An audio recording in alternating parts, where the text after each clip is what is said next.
Oh, right here. That piece of crappie. This is a better one right here. This is a better one. That crappie just got crushed, man.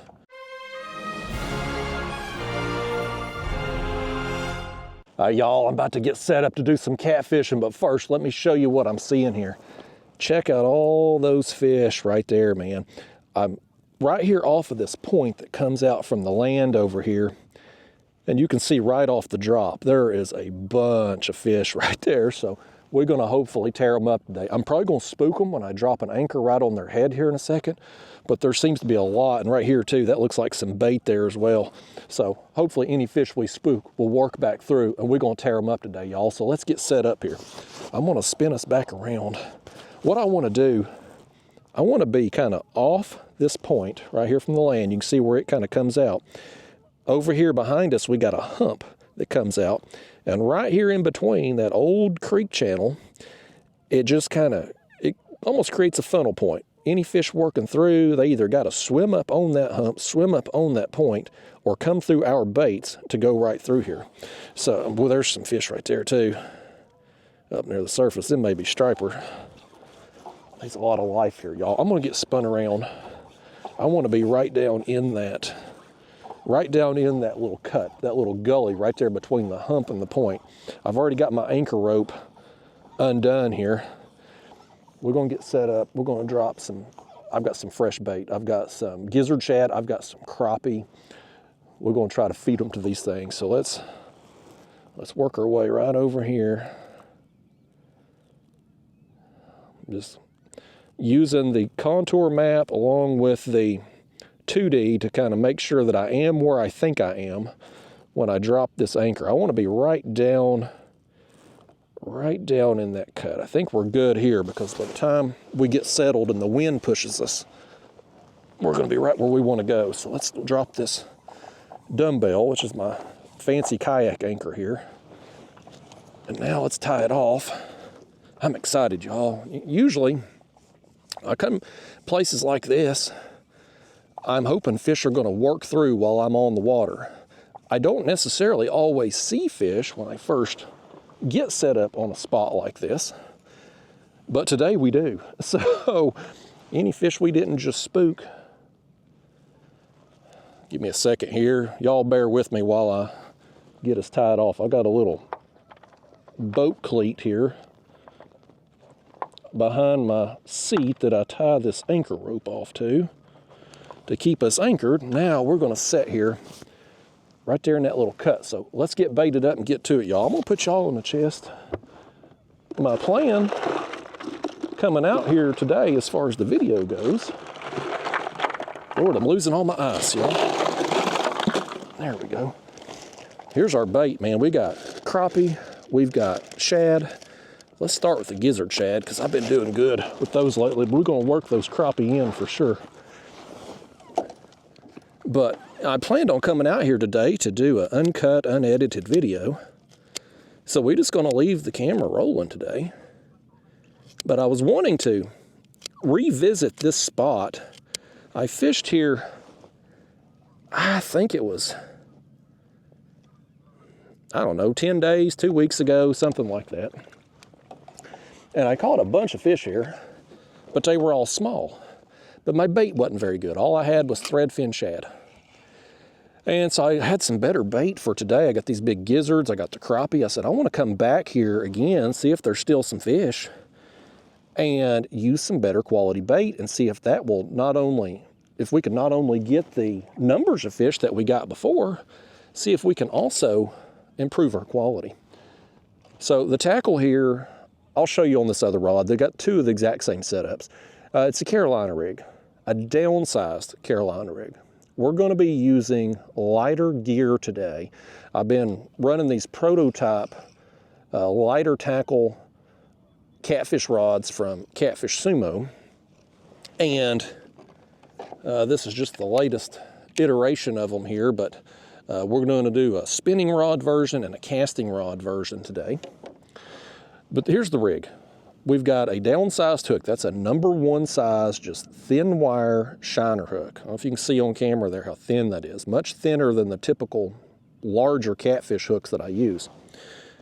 I've got 15-pound fluorocarbon for my leader. That goes up to a swivel, which up my line here, if it'll slide back down, is a 2-ounce egg sinker.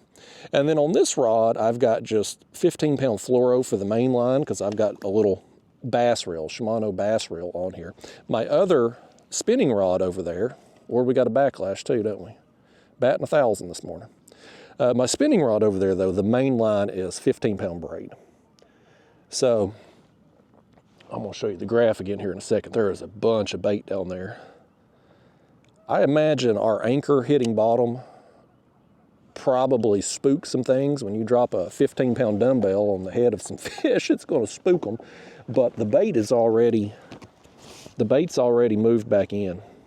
And there's some stuff right there. So you can see, hopefully you can see how we're set up here. 41 feet, and water temps have heated up, 51 degrees. So anyway, we're going to set out here for a few hours this morning and see if we can catch some fish. Here comes somebody in a pontoon. I don't know if they're gonna, I don't know what they're, I hope I don't have to people today. I don't want to deal with people today, y'all. I come out here. Some people go fishing to socialize. I go fishing to be by myself. But 2 people on the water today, and here we are. Let's toss this tail out here too. We're going to hopefully catch some big fish here today, y'all. I am going to just leave the camera rolling here in the chest, the way you see everything from now when we're getting anchored down to whenever we roll out of here today, 3 or 4 hours from now. It's going to be a morning session for me. We have finally heated up enough. It's honestly, we've heated up real quick here. We're into March now, but the afternoon temps are near all-time highs. We're supposed to have some days close to 80 in the afternoons this week. It's incredible. Which sometimes we get these warm days, early spring like this, you have really high winds. But today, at least in the morning here, the winds are calm. This is perfect. And just cool enough to need a sweatshirt. So this is perfect conditions, man. I'm all for days like today. So let me see what this guy's doing behind us here. Okay, he's moving on. Thank goodness. Y'all know how I am, man. I just don't like dealing with. It's not that any random person is bad. I just don't like chit chat. You know, it's like it'd be one thing if a person knows me, recognize me or something, and they come up and talk or whatever. That's fine. But when you see somebody at a boat ramp, or you're out bank fishing and you bump into somebody and they just want to chit chat. Hey, you catching anything today? Or boy, the weather sure is nice, or whatever. I just, if I'm going to conversate with people, there needs to be some substance to it, or else I lose interest very quickly. And so, anyway, I ain't trying to people out here. A lot of people do try to people when they go on the water, but I go on the water to avoid people. That's just me. I can talk to you on this camera all day. But if I had to actually talk to all of you, like in a public, I'd be just mentally drained, because it just zaps the life out of me to have to interact. I may have to lose this sweatshirt, man. Speaking of the weather, I may have to lose this sweatshirt. So anyway, y'all, we're going to sit here. We're going to try out the light tackle stuff. I've used these rods now on a few trips. I've suspended baits with them. I have dragged baits with them, and I have anchored down with baits cast out with them. And they're too stiff. They're not as light of an action as I would like. And I explained that in the video that I first used these rods. It's kind of a process when you're working on a new, well, we're already getting tapped right here. Little tap from something right there. But when you doing this, like, and this is something I didn't know before I started working with Catfish Sumo, but like there's a process to it. I've always been a consumer. I go to the store, there's a product there I'm interested in, I buy it. Or I see something online, I order it, delivered to my house, finished product. I never really knew the process behind the scenes of how stuff is made. And so when you're doing something, coming up with working on a new project, a new product, it ain't just ready to go right out the gate. Like, you gotta design it, you make some, you try it out, and you realize, okay, this didn't turn out how I wanted to, and you make tweaks, or you have something about it that you think you were going to like in the design stage, and then you actually get the physical product, and you're like, oh, I don't like this. We need to change this. And so it ends up taking a few times to get everything dialed in how you want. And unfortunately, that process can drag on for a long period of time. Because you got to design it, manufacture it, test it out, figure out what you do and don't like about something, then go back, make the design changes, have more manufactured, repeat the process, and you keep doing it and doing it and doing it, and it just, nothing gets done at the pace I want it to get it done, is the bottom line. Like, I want something, I want it now, and unfortunately, that just ain't how the world works. But we're trying them out again here today, doing some suspend fishing. I've caught, at this point, kind of a variety of fish sizes on them. That's how I kind of know they're a little bit too heavy. On one hand, I think for dragging baits, this current action is pretty good, because it's light enough. You're still going to have a good time on any size fish you catch, but it's heavy enough that you're not folding the rod over in half when you're pulling through debris and obstructions and things on bottom. So I kind of like them for that, but for suspend fishing and for casting baits out on bottom, I think they're just a little too stiff for what I'm wanting out of a light tackle catfish rod. So it's like I said, it's part of the process, man. But I'm using them today, and we'll try to keep catching some fish with them here. And then I mentioned there in that other video that ideally this kind of thing would be done off camera, right? Like when we made my Golly Whopper rod, off camera. That way, one, if you have a mishap with a prototype, you don't damage the brand. Like with these being prototype rods, you don't really know when you catch that first big fish on them, are they going to snap in half? Like, they haven't been torture tested yet. Well, they have been by now, because Catfish Sumo, they sent me these two, and then they also had some manufactured to purposely break, to just put them to these extreme tests to see how far you can push the rod before you have a problem with it. But when I first get these things, like, you'd like to do that off camera in case you do have a mishap, because even though it's a prototype, if you do have a problem and somebody sees it, it looks bad on the brand. But I told the owner there, Catfish Sumo, Daniel, he's been on my videos some of y'all know him. I told him, I was like, man, we're working on this here. I got these here back in February, and like, we're working on this during the difficult time period for me to get consistent content, because the weather, we had the cold days there in February, we had the high winds. I was struggling to catch fish when I was able to go. Like, I'm like, if I'm going to test these things out now, it's going to have to be on video, because I'm just behind on making content. So hopefully I can get caught up now that we're having some better weather. I'm certainly taking advantage this week during the warmer temperatures. But hopefully I can get caught up, and then we can start doing stuff off camera again like it should be done. The other thing with that too, not just from a potentially brand damaging mishap if a rod was to break or there was some problem with it on video, especially these unedited videos, because I don't cut nothing out of these things. The other thing that can happen when you are testing prototypes on video is a competing brand sees what you're doing and tries to, oh, we got a little tap here.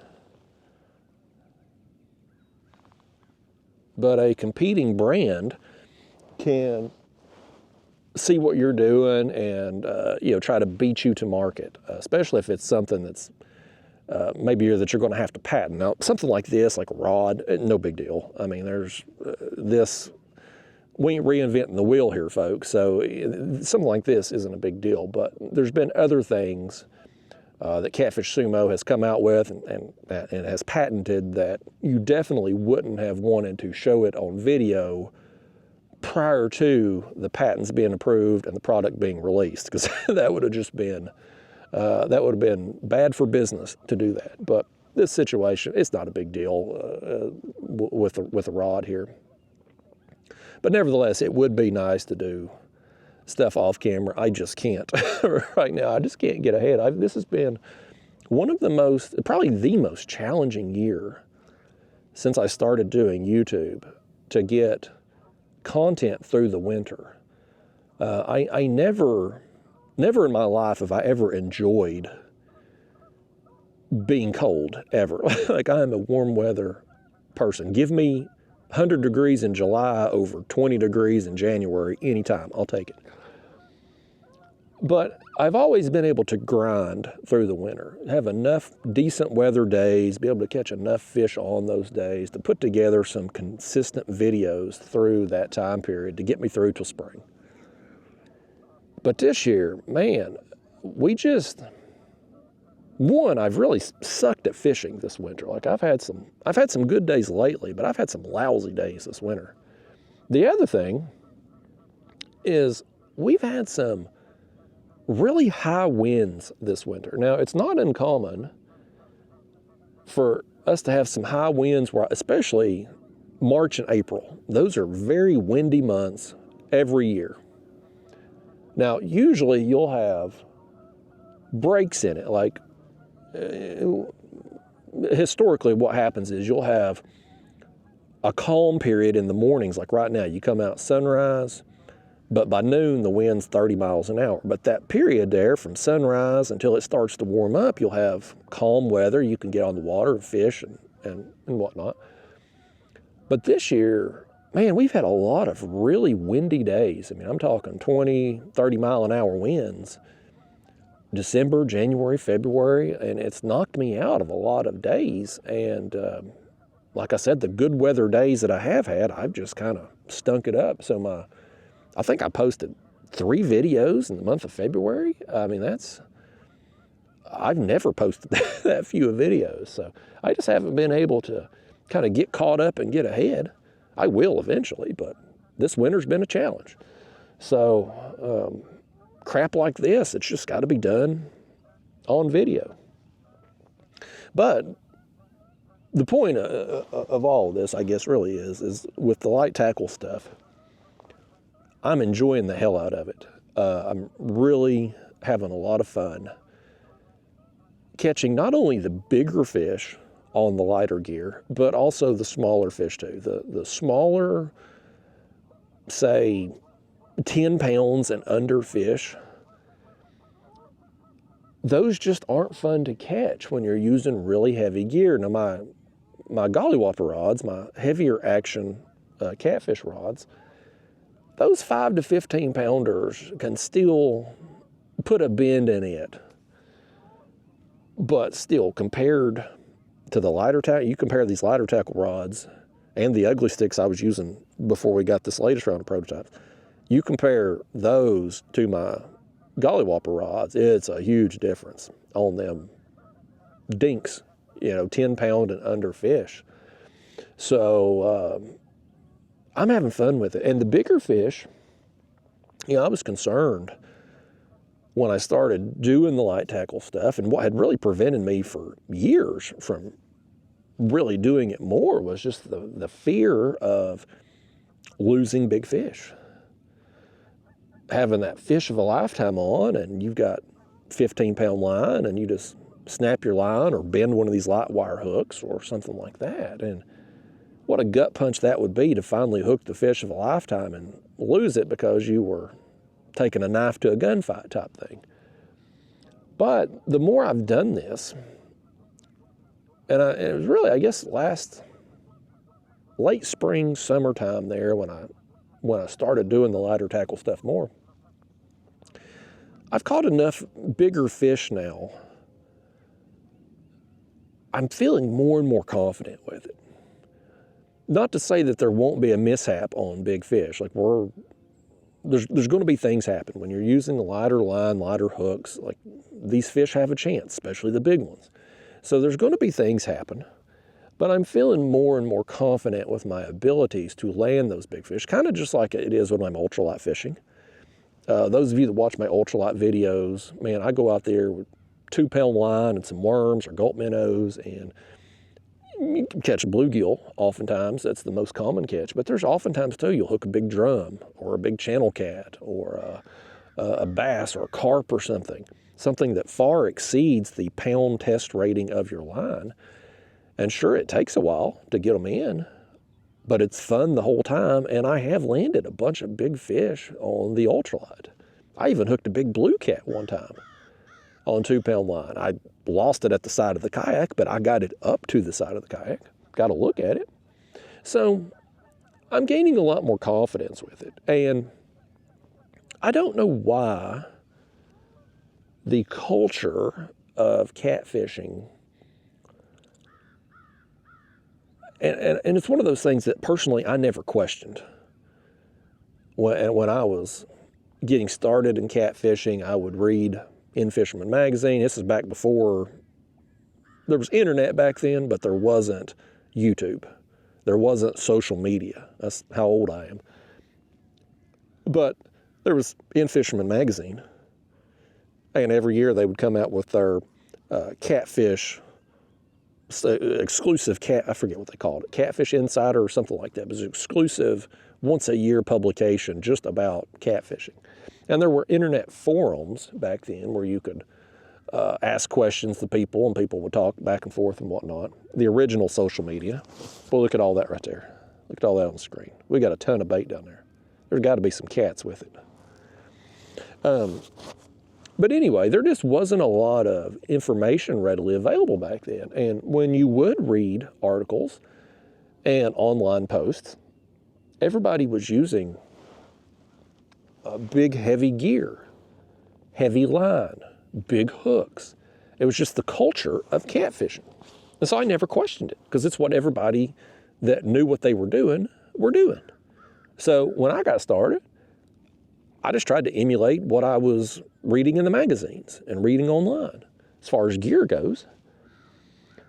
And I've caught a bunch of big fish through the years with big, heavy tackle, heavy line, big hooks. Caught a bunch of small fish on it too. But it works. You will catch a bunch of fish.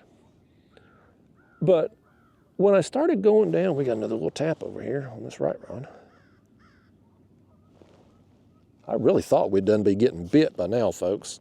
Honestly, I mean, it's only been 20 minutes or so, but still, I thought we'd done be, with the amount of life we're seeing there on the screen, I thought we'd be done reeled one in by now.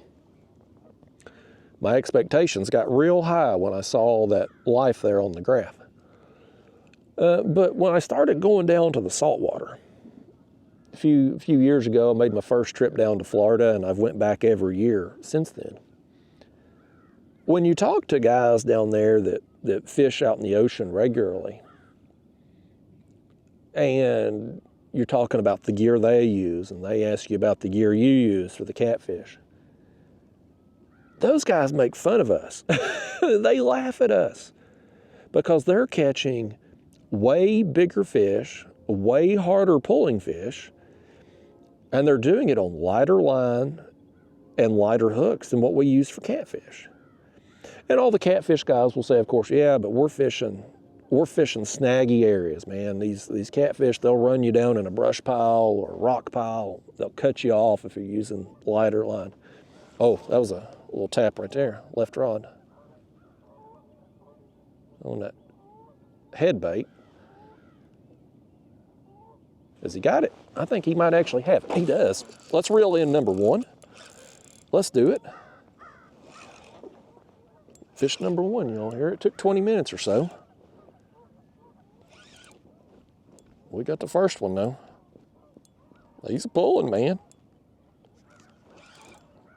Gizzard shad head.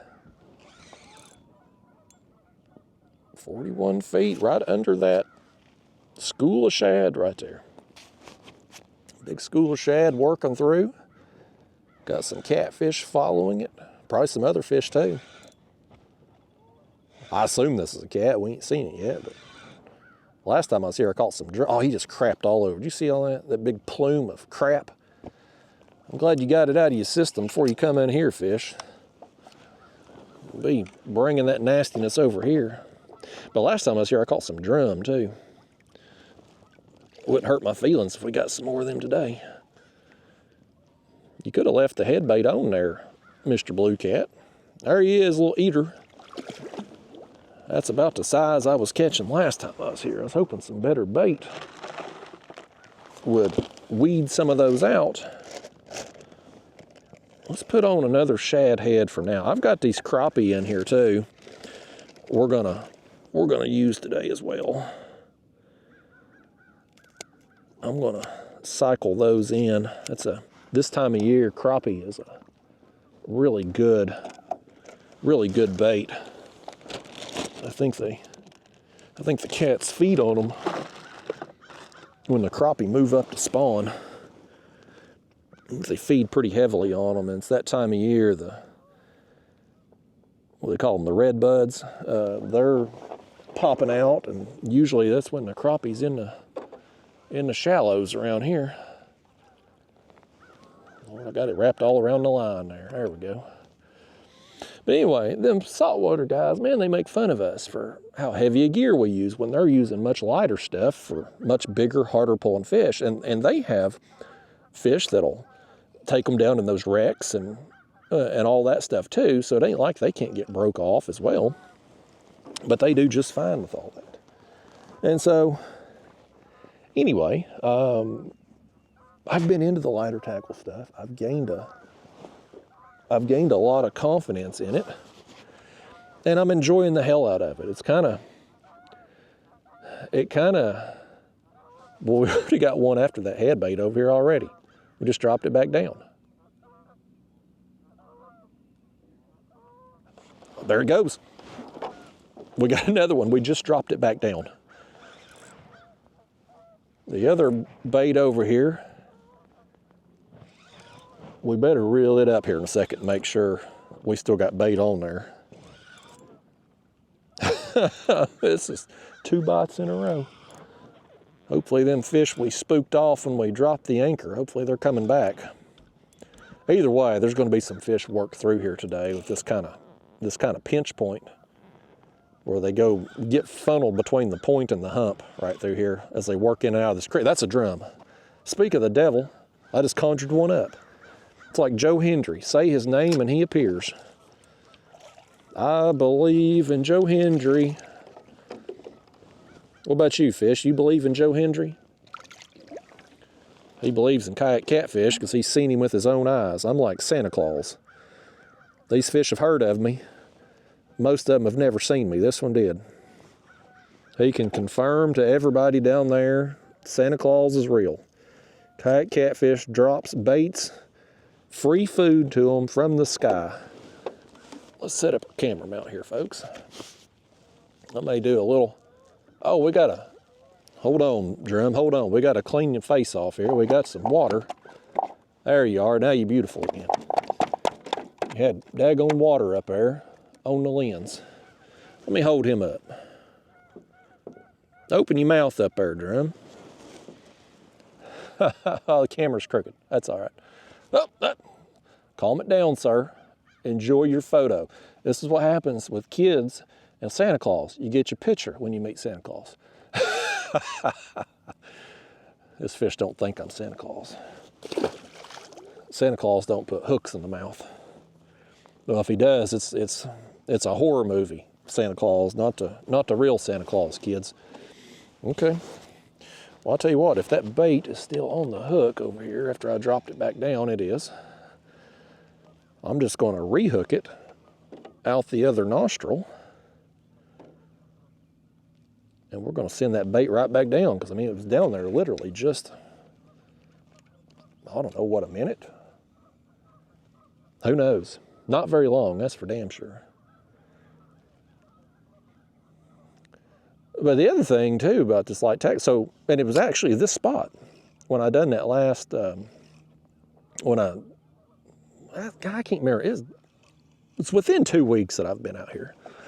But anyway, that particular day, I was running a knocker rig on one rod and a Carolina rig on the other. And the Carolina rig got significantly more, the bait's still on there, still looks good. The Carolina rig got significantly more attention. So I ended up switching over to a Carolina rig on both rods, and well, the other rod started getting hit then. So I don't know what it was that particular day about that rig, but we got 2 Carolina rigs on today. It's a easy rig to tie, you know. It ain't like it's complicated, just a 8 to 12 inch section of leader line, a hook, swivel and sinker. Pretty simple, basic gear. That's one of the nice things about this style of fishing, or just catfishing in general. Like, it don't take a lot of fancy tackle and gear. I mean, like my bass fishing friends, my gosh, they've got boxes and boxes full of different lures, and every one of those lures has a different rod to throw it on. They got their spinnerbait rods, crankbait rods, Ned rig, chatterbait. You got to have all these specialized things, and then all them lures, they got different colors for different water clarities and seasons of the year and this, that, and the other. Like, it takes a lot of gear. It really don't take a lot of gear to go bass fishing, but when you're in that world, it seems to take a lot of gear, right? I think a lot of them guys like collecting tackle more than they like catching fish, because some of them will have 500 crankbaits and they'll throw the same 2 all the time. But nevertheless, you get my point. It's a lot of gear for most bass fishermen, whereas cat fishermen, you got your rods, reels, and some terminal tackle. And the bait we're using is bait we catch, whether it's shad like we're doing today, or crappie, bass, bluegill if it's legal in your particular area, which I'm going to talk about the legality when we cut these crappie up here in a little while. I'm going to talk about the legality of that, because that's been an issue. That's been an issue lately. Well, it ain't really been an issue. It's been these failed YouTubers that can't get clicks to their content any other way. They try to antagonize me about using crappie for bait, so that hopefully I will respond, and then my audience will see me respond and then go to their page to give them the clicks that they can't get on their own. But it happens all the time. Anytime I use crappie for bait or post a video on it or whatever, I just get inundated with these small-time failed YouTubers that just can't get clicks any other way. And so I'm going to address that when we cut up these crappie. I'm going to address the legality of it, the laws of it, which, first off, let me say, every state's different. There are 50 states, if you want to count Puerto Rico and the Virgin Islands, since those are United States territories, the laws are going to be different there too. Every state, every territory you go to has its own fish and game laws. It is not my job as a YouTuber to educate you on all 50 states. I don't know all 50 states' laws. Whatever state that I am fishing in, I purchase a fishing license, which then gives me their regulations book, and I will research to see what I can and can't do. I would recommend you do that as well. Whatever state you're in, learn your own laws. Where I live, there are really only a couple passages in the regulations book concerning using game fish for bait. And I'll discuss that. At least that's how it was as of 2025. Now, 2026, my license hasn't renewed. I think it's actually this week or next week. I think that my license renews. I've got it on that auto renew thing, so whenever it expires, it charges my card and gets renewed. So that's coming up soon. I haven't looked at the 2026 regulations yet, but I haven't heard of any changes. So I'll discuss what I know as of 2025, my thought process, et cetera, et cetera. You can take from it what you will. But I'll tell you what's pathetic, though, man. Like, just circling back, and I'm not going to shout out any of these people that have tried to come at me or call me out, as they claim. I'm not going to shout them out because that's just giving them what they want. They don't really give a damn about me using crappie for bait. They just want the clicks that they can get from me responding. And I'm not going to feed into it because I know what they want. Like I can see right through their bullshit. The common person on their feed there they're following may not get it, but me kind of working in this world, I can see I can see what people post online, their videos, social media posts and whatnot, and I can you can't bullshit a bullshitter, as the old saying goes. I see right through this stuff. So, especially when it's, and here, one particular YouTuber has access to me. Like they were on my personal Facebook. I have my business Facebook page, and then I have my personal page. And I never post anything to my personal page, ever. I take that back. When I got married a few months ago, I made a post about that. That was the first post I had made on there in years. That page is just for basically keeping up with people I've met and know and some distant relatives and stuff like that. I mainly just use that personal page for Facebook Messenger. But this particular YouTuber was a friend on my personal page, which means he has access to message me through Messenger. He could even call me through Messenger. So you would think if he truly had a problem with what I was doing, if he didn't like how I'm doing things or thought I was breaking the law or wanted to call me out, as he claims, you'd think he'd just pick up his phone and call me or send me a private message. He never done that. Instead, he went right to social media. So that right there, when you have access to somebody and can call them up and talk about your beef with them, and you choose not to do that and instead go to your monetized page to try to profit off of a potential back and forth with somebody, that tells me everything I need to know. It tells me that person's a loser. I mean, if you're that damn desperate, you have to resort to that to try to get some clicks. It's pathetic. That's what losers do. There's a reason his channel's never gotten off the ground in all these years.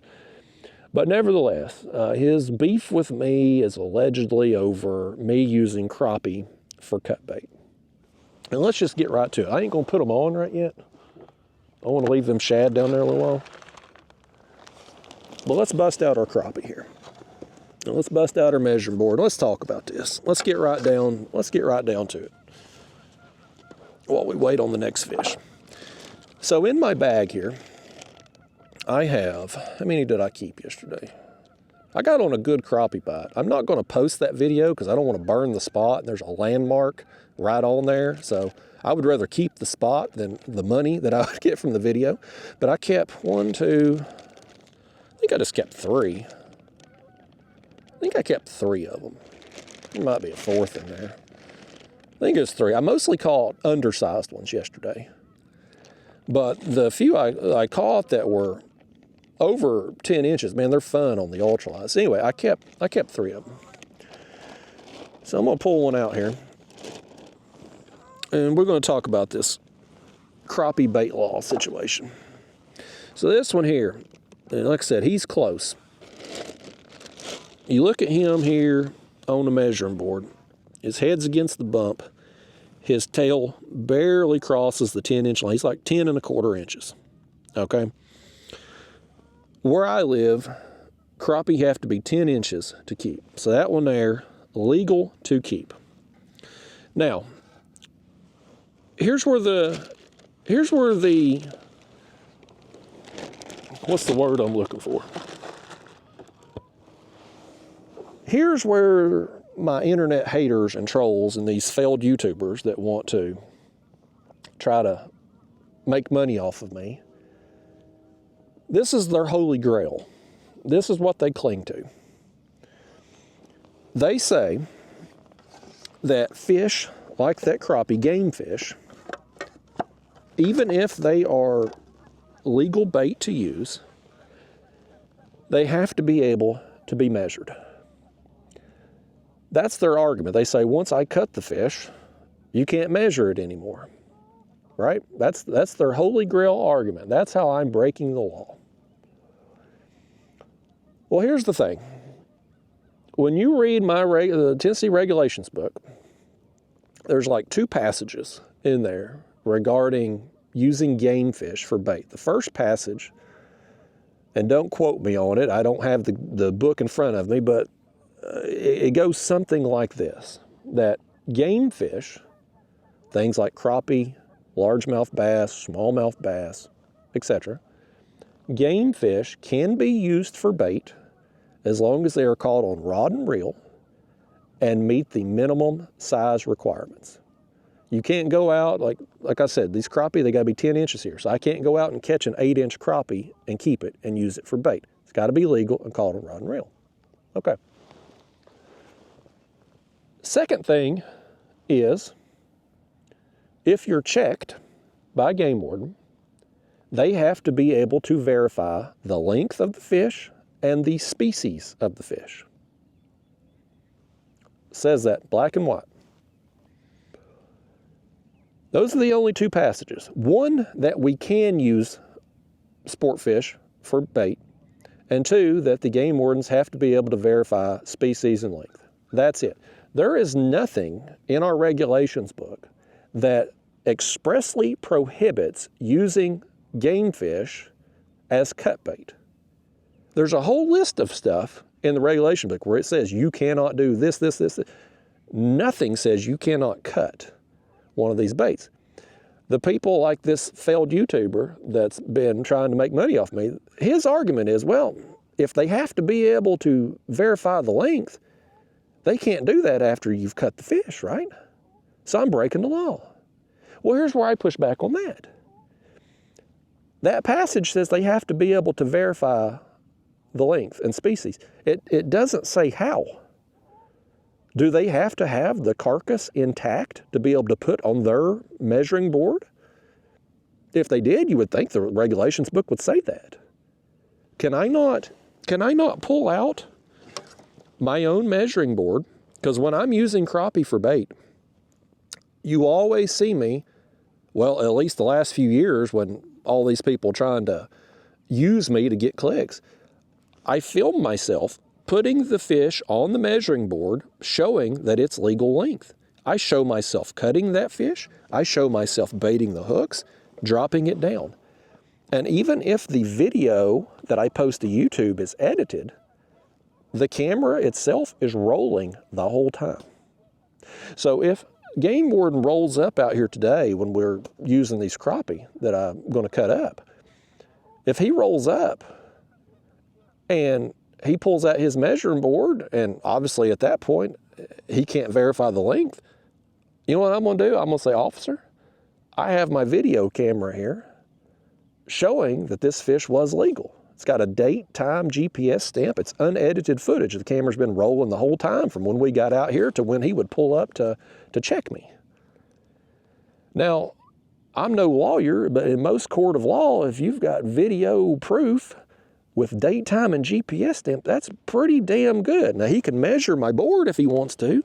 He can put my board on his to verify that the length is accurate if he wants to. But there's nothing in our regulation. Hold on, we got a fish right here.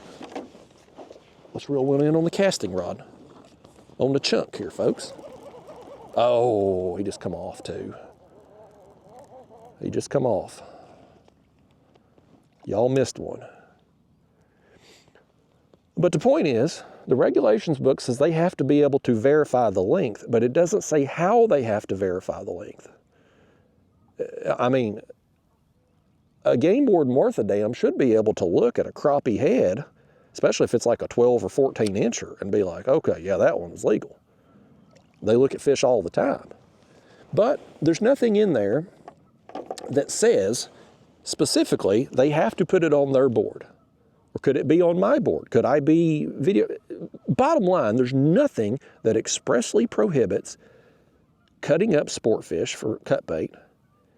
And there's nothing that determines how they're able to evaluate the measurement of the fish. So this is what these people that attack me cling to, that one passage. And my thought has always been this, okay? I'm gonna walk you through the worst case scenario of what's gonna happen to me if we are using crappie for cut bait today and a game warden pulls up out here. And first off, I'm gonna be polite to the officer because I try to be polite with everybody. But I'm gonna say, look, officer, here's the regulations as I understand them, like I just explained to you. And at that point, he can make his own decision of whether or not he wants to give me a ticket. Maybe he's having a bad day. Maybe he don't like me. Maybe he's sick of all the damn phone calls they get from these people on the internet that call to report me all the time. I don't know. But let's just say, worst case scenario, this officer says, you know what, Justin, I can't put this fish carcass on my board. I don't give a damn about your video proof. I'm writing you a ticket regardless. Okay. Well, you know how many tickets he's going to write me? 1. Because go back and review any of my footage. Have you ever seen me use more than 1 crappie at a time, ever? No, never. I have 1 cut at a time. I'll have more there in the cooler, but that's not illegal. You can have, I don't know what the limit is here, I think 15 fish, 30 fish. I honestly can't remember because I don't ever keep that many. But perfectly legal to have them in your possession. The question would be the one that's cut. So let's say he gives me that ticket for 1 crappie that he can't verify the length on. Okay. So how much is that fine? I don't know. I had a friend a few years ago. He was throwing a cast net from the shore, and there was a game warden, I guess, out there checking people's fishing license. And he pulls up the cast net, and there was some bluegill in there. And the officer, he is polite. He just said, hey, you know, make sure you throw those bluegill back. You can't keep those. And if you catch them in a cast net, it was a $130 fine per fish if he did. It just kind of educating him there on the laws, whatever. I don't know if that price is still the same or not. I don't know if crappie are the same as bluegill in that aspect. But either way, let's just say for the sake of argument, price is going up or crappie are worth more. I get a ticket for a few $100s, okay? When you get a ticket, and I've never gotten a ticket. I've been fishing my whole life. I've never gotten a ticket. I've never had a problem with any game warden ever. I've never gotten a ticket. But I would assume, and you know what they say when you assume, but I would assume when you get a ticket, it would be like any other ticket. Like, say you get a speeding ticket. You're driving home from work today, you speeding down the highway, cop pulls you over and gets a speeding ticket. I have had a few of those in my life. I've been cited a few times for speeding. But when you get a speeding ticket, you have 2 options. You can either plead guilty and pay the fine, or there will be a court date on there. And you can show up to court and plead your case in front of a judge as to why you were or weren't speeding that day, right? I would assume it would be the same way if you got a ticket for an undersized fish, or allegedly undersized fish, that you would either have an option to pay the fine and plead guilty or take your day in court. Well, if that happens to me, folks, I'm going to take my day in court, and I'm going to walk in there with legal representation, with the regulations book that we are provided when we buy a fishing license, with those two passages that don't clarify anything. It's very gray. It's not black and white. Like, there are a lot of things in our regulations book that are black and white. You can do this, you can't do that. Where it comes with using bait or sport fish for bait, it's very gray. It says we can, but it doesn't explain how we can. It says they have to be able to be measured, but it doesn't explain how. That's a very gray area. So I would go take my day in court with a lawyer, with the regulation book that's been provided to me, and with my video proof, date, time, GPS stamp, unedited footage of that fish on a measuring board that it's legal size from the time I cut it to the time that game warden rolls up to me. Now, is the judge going to throw it out at that? We got something on the left rod here. Would video proof be sufficient for the judge in that situation? I would hope so, but let's just say for the sake of this argument, it's not, because we're talking about worst case scenario here for me, right? So the judge rules in the game warden's favor. I'm now stuck with the original fine and court costs on top of it. So now I've got, Lord Almighty, that was a splash right there beside us. I don't know what that was, folks. Something just come up and nailed the surface right there. I wish I'd been looking that way to get a look at it. There's all kinds of stuff here on the graph. I can't believe we're not getting hit more. There must not be cats down there. But anyway, after we were so rudely distracted there by that fish, worst case scenario, I've got the original fine for the one fish. I've got court costs now, and whatever I would pay for the lawyer. So this fish is going to want a lawyer when I'm done with him, because I just put a hook in his jaw. He's going to get us spinning here too, ain't he? I got to say, man, the casting rod, I love the casting rod on my heavier catfish gear, but for the lighter tackle stuff, I just prefer the spinning. I never thought I'd be a spinning reel guy for catfish, but here we are. I'm definitely preferring the spinning. My gosh, look at all this right now. Look at all that right there, folks. There is a bunch of fish right there. That is another small blue cat. There has got to be some better quality fish working in and out of this creek periodically. This place we're set up in, it's, that cut right there is an old creek channel. It leads back up into the shallows, so there's got to be some fish working in and out right now. Because I've been getting some good fish in the shallows. They got to be coming from somewhere. There he goes. Well, maybe. Get back down there, fish. Did I bring him up too quick? On down. There he goes. He made it. I thought I was going to have to kind of torpedo him down there. Let's cut another bait here. What do I do with that other? I had that other part of the shad that we cut. Where did it go? There it is.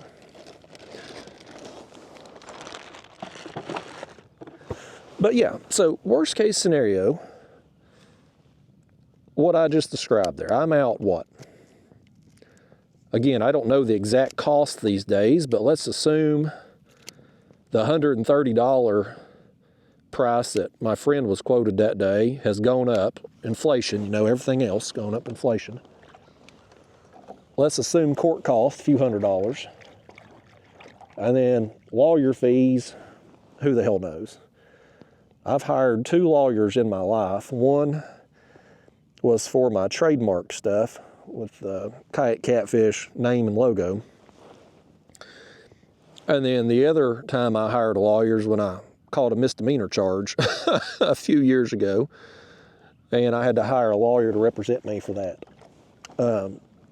That particular time, it was a few minutes on the phone consultation with that lawyer, And him showing up in court to represent me cost me $1,000. And the court cost I paid was, I think, $190. But again, it's been a few years, so one would assume prices have gone up. But what am I out over this one fish that worst case scenario happens? I'm out a couple $1,000 at the most. And that's if I even chose to get a lawyer. I mean, I could probably just walk in there myself with video proof and save myself the money. But that's the worst case scenario. Meanwhile, all these people that have antagonized me, I've honestly kind of not antagonized them directly, but I've made a mockery of the whole situation on Facebook for months. And did that rod, I think that rod got bumped. Something hit it. But anyway, oh, there he goes. There he goes. We just dropped it back down. Boy, that didn't take long, man. There's some fish in here right now. Listen here, buddy. He wants to stay down too. We're gonna have us a good day out here. How far are we into this now? We're not even an hour in. We've already got a few fish. We're seeing a bunch more. All we need is some quality now. That's the only thing we're missing out on, something a little better quality. Tell you what, we get this one up here, if he's throwing the bait off, we'll cut one of them crappie. Oh, he's still got the bait on. Oh, we're about to double. We're about to double. That one right there, he got hit. Something bumped it. I thought it was getting ready to go down. Come here, fish. Come here. I hope we get one big enough we need a net on today. Oh, there it goes, there it goes. There it goes. One of y'all, here, let's set him back a second, folks. Let's set him back. I got this in the hand we need to get rid of. One of y'all grab that rod over there. One of y'all grab it and, here, see you, high and by, fish. That fish got his camera time cut short. Let's drop this one down real fast before we reel in the other one to hopefully take advantage of these other fish that are down there. Is he still on? Yeah, he's still on there. Business picked up right quick, didn't it, folks? As Jim Ross would say. About to stomp a mud hole and walk it dry in these fish. The good old days of wrestling right there. All right, let's see if we can get one on that rod while we deal with this one. Okay, folks. Okay. I think this one here is probably going to be another blue. At least that's what he feels like right now. He's kind of rolling down there.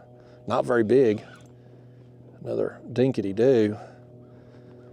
We're gonna, if this bait's gone, we're gonna put that crappie on. Give these other YouTubers something to talk about with me.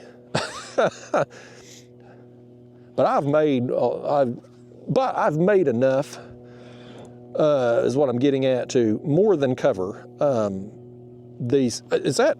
Oh, I saw brown. I thought it was a flathead for a second. It's a blue. The water clarity tricked me.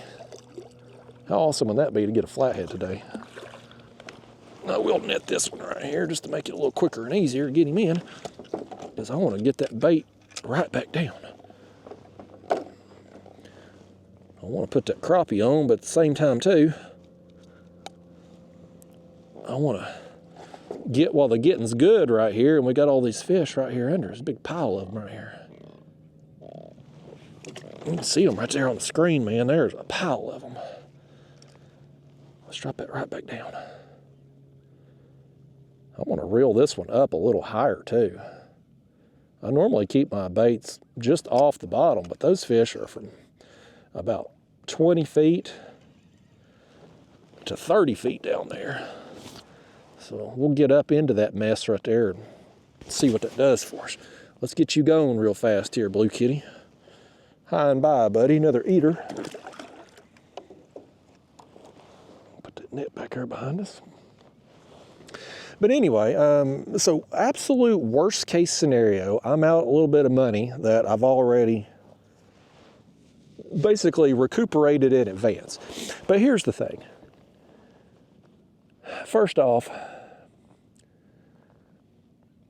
I mean, I don't even know how many I have now.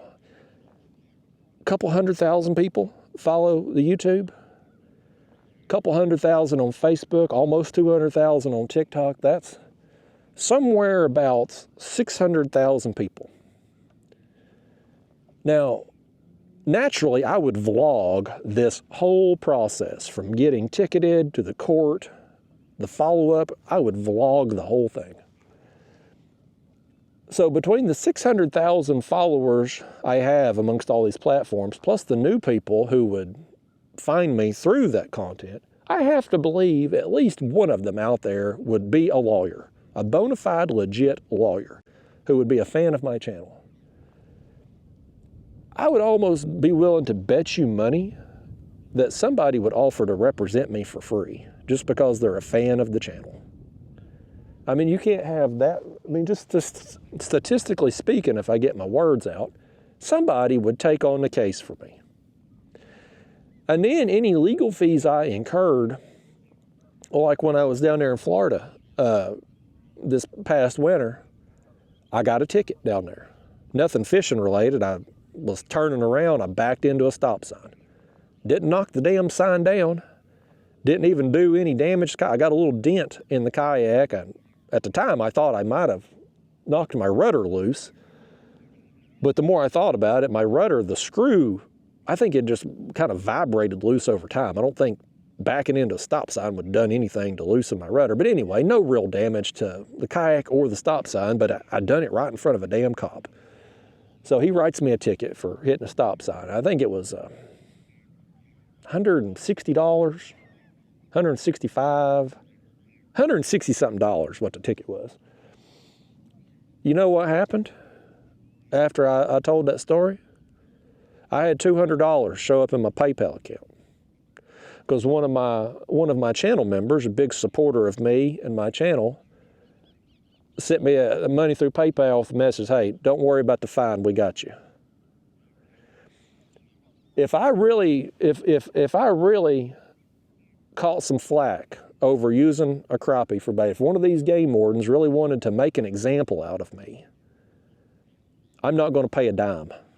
So all my haters, the people that want to see me burn at the stake over one crappie that I would ultimately be ticketed for, they're out of luck. Because I'm probably, one, I don't think, because of the way the law is, hold on, this fish he don't want me telling you about that. Has he still got it? He's got it. He's got it. We're going to reel in another one. This one right here feels a little better, folks. He's at least pulling like it right now. I need to back off my drag a little bit, I think. I may have bumped my drag and made it a little tight there. Getting in and out of the vehicle. That happens sometimes. I definitely prefer the spinning over the casting, though. Just personal preference. Ain't no right or wrong, whatever you prefer. But for this, I prefer the spinning. But anyway, bottom line, what I'm saying is, the people that just want to see me burn, they're out of luck. I ain't going to jail over one crappie. Worst case scenario, I get a ticket and court costs and legal fees, which I don't think I would pay a dime out of pocket for.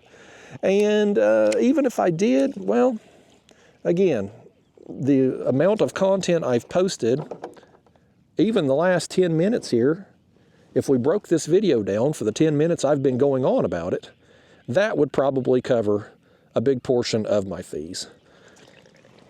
You got to say anything for yourself there, fish. What's wrong with your tail? You've got something there wrong with it a little bit. You're an odd-looking fish. Get on out of here. It didn't affect your ability to swim, though, I'll tell you that, buddy. He was pulling pretty hard for his size. Bait still hooked good and everything. Let's just send it right back down. We're going to use crappie next, but this shad's working for us, so let's stick with it while we still got it on there. But yeah, these people that they hate my guts, and I don't know why they hate me. I guess these other YouTubers that start the crap, I don't even know if they hate me, honestly. They just want to they want to use me to get some clicks. We didn't catch anything on this bait here being lifted up higher, so let's drop it back down under that school. But even if they do hate me, jealous of me getting more clicks than they do, whatever the reason, like they're not going to see me burn over this, folks, because like I said, I've been doing this for years. The game wardens have been called on me numerous times. Every time I post something, people report me. They've never come knocking on my door.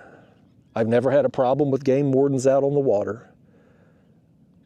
And I told you all the gray of the way the rule book is written. And the rule book, those regulations are put in place, not for catfishermen using a few crappie for bait. They don't give a damn about that. Those regulations are in place because they don't want people keeping more fish than they're supposed to in their limit, and they don't want them keeping undersized fish. That's where the whole having to be able to determine the length comes from.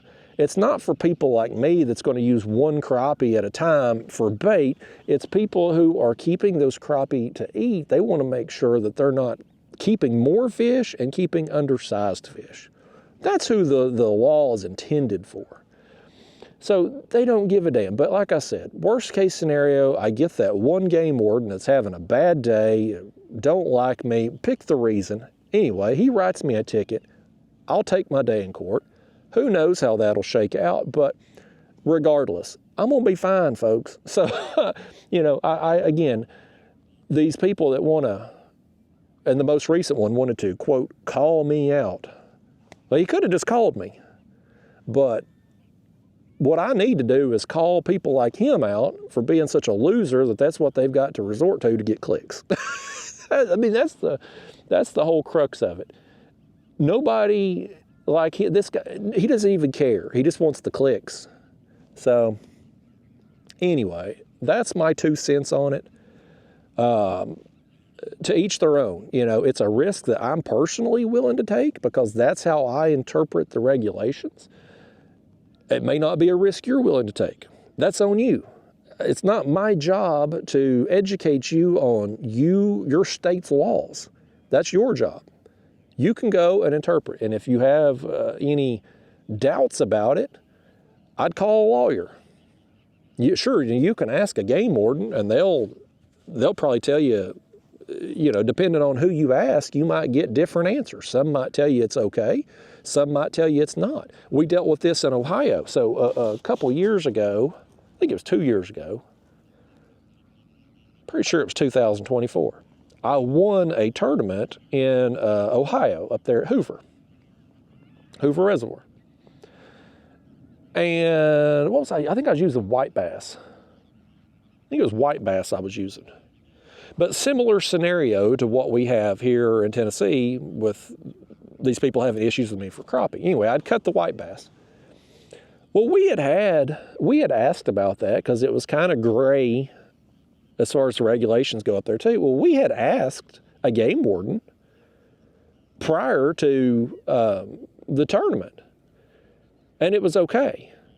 The game warden, yeah, it's okay. That's not, because I mean, he explained that's not what a catfisherman using a white bass, that's not why those regulations were put in place. That wasn't the reason that was added. It was for people that are keeping too many and keeping undersized fish that's why.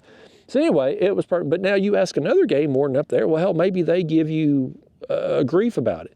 Who you need to ask, if you're really that concerned about it, call up a lawyer, hire you an attorney, and have them research basically how they would defend you in this and go from there. Because ultimately, if you were to get a ticket, you're going to need to know how to defend yourself if you show up to court, or you're going to hire legal representation. That's who you need to to talk to about.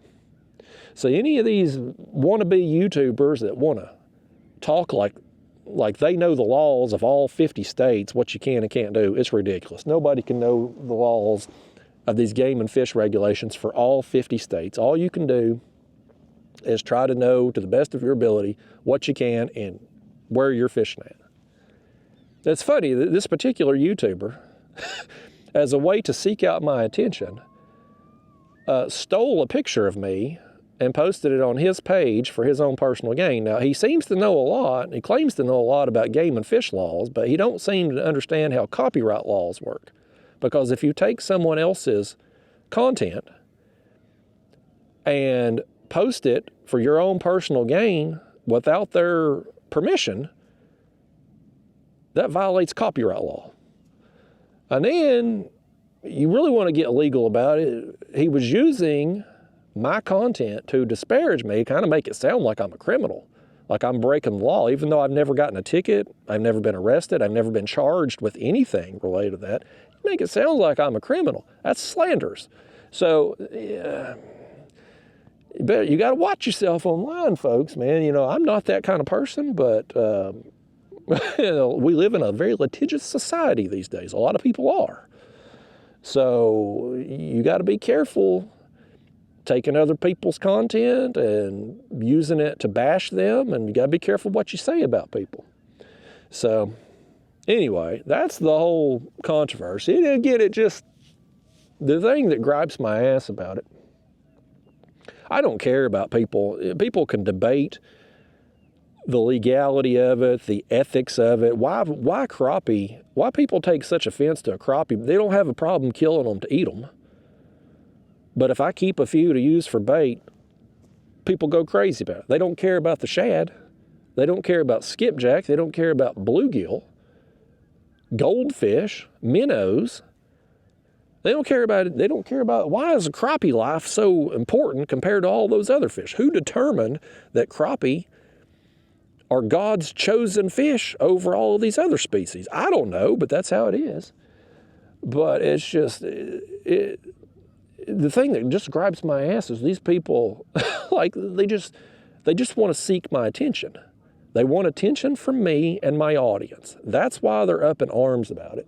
I don't mind people discussing it and whatnot, the random internet person, because, I mean, hell, it just gets me more clicks. Every time I post a video of me using crappie, it's a home run because of all the people that want to debate about it in the comments and stuff. But the other YouTubers who come at me, it's like, yeah, again, I see right through it. And I just think it's pathetic. As somebody who's in the content creation game,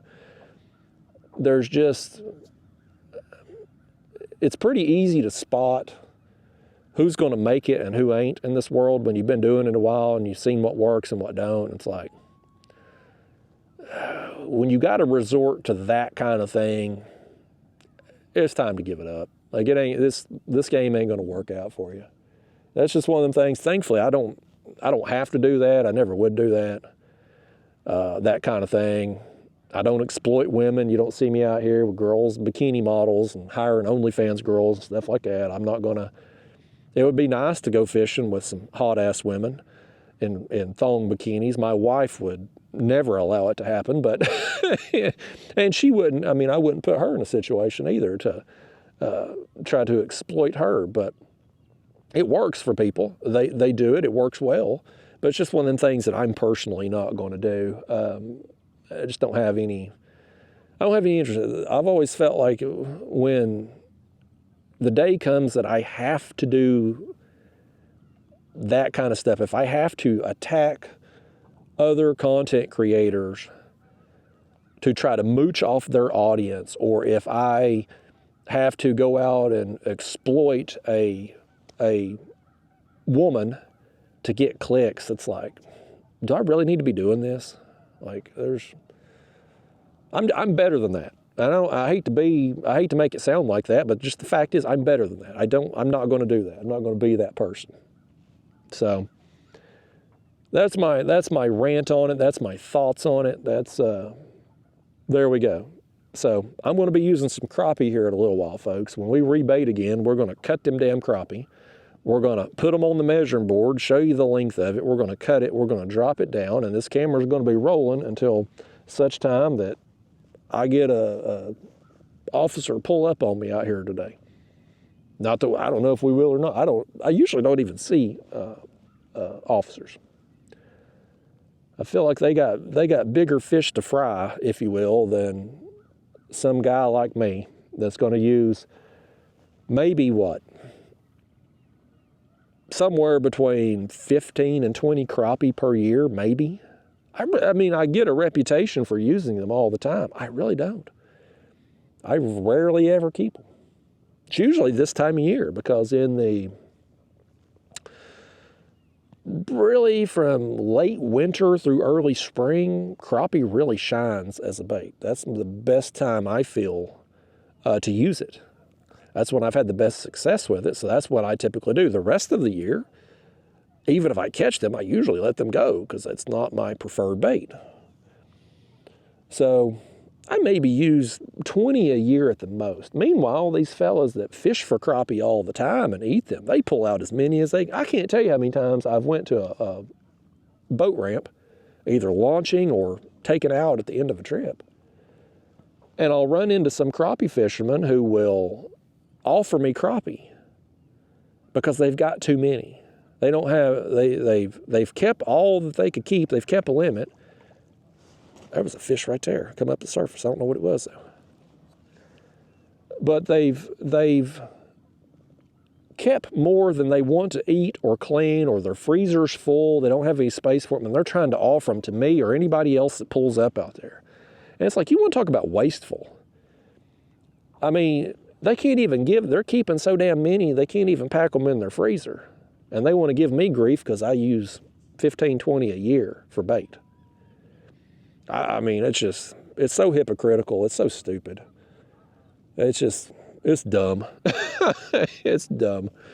But like I said, it's legal to use game fish here in the state of Tennessee. And until it is expressly prohibited that we can't cut them, I'm going to keep cutting them.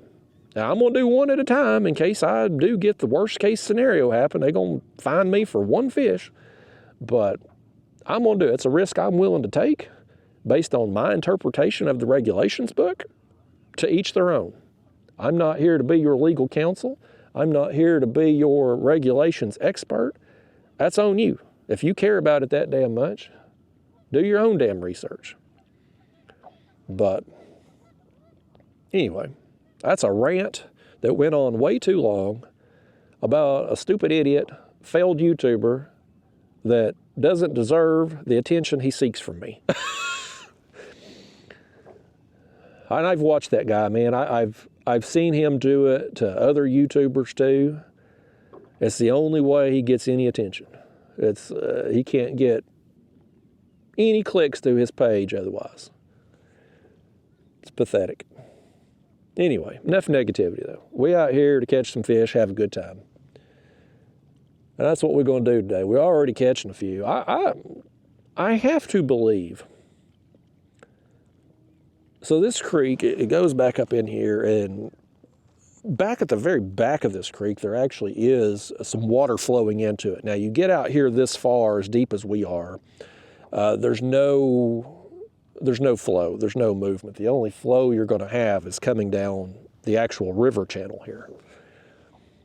But lately, it's been weird. When I fished deeper areas like this and deeper, I'm catching good numbers of fish, but they've been dinks. They've been small. They've been fish like we've got so far out here this morning.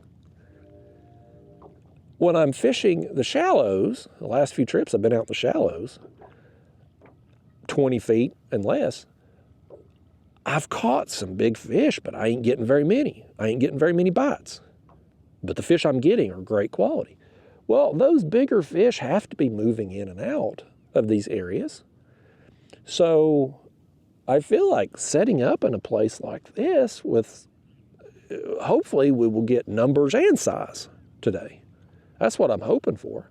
Now, the last time I was here, I had threadfin shad. It was right after the shad kill, because we'd had that cold. Our weather was so weird. We had like a warm stretch, and then it turned bitterly cold, just zapped the water temperatures, and then it warmed back up again. It was like 70 degrees right after that. But anyway, we had a shad kill. And our threadfin shad were really struggling. And so when I was throwing the net and stuff, I was catching a lot of the larger threadfins, like 4 or 5 inch range. Yellowtails, well, most people call them because they got a little yellow there on the tail. And the shallows, man, you would see them on bottom, like they just died off by the thousands. And so my thought was like, well, any fish working up there to feed is going to be gorging on those things because they're dead and dying and they're everywhere. And so I was using the smaller baits, the smaller thread fins, because that's what I thought they were eating.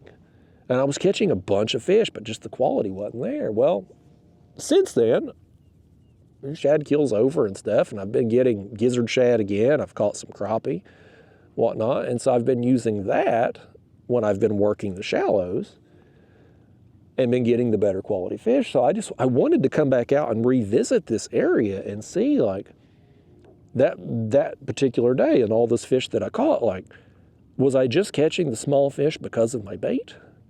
Were bigger fish maybe coming through and not interested because of the tiny pieces of thread fins I was using?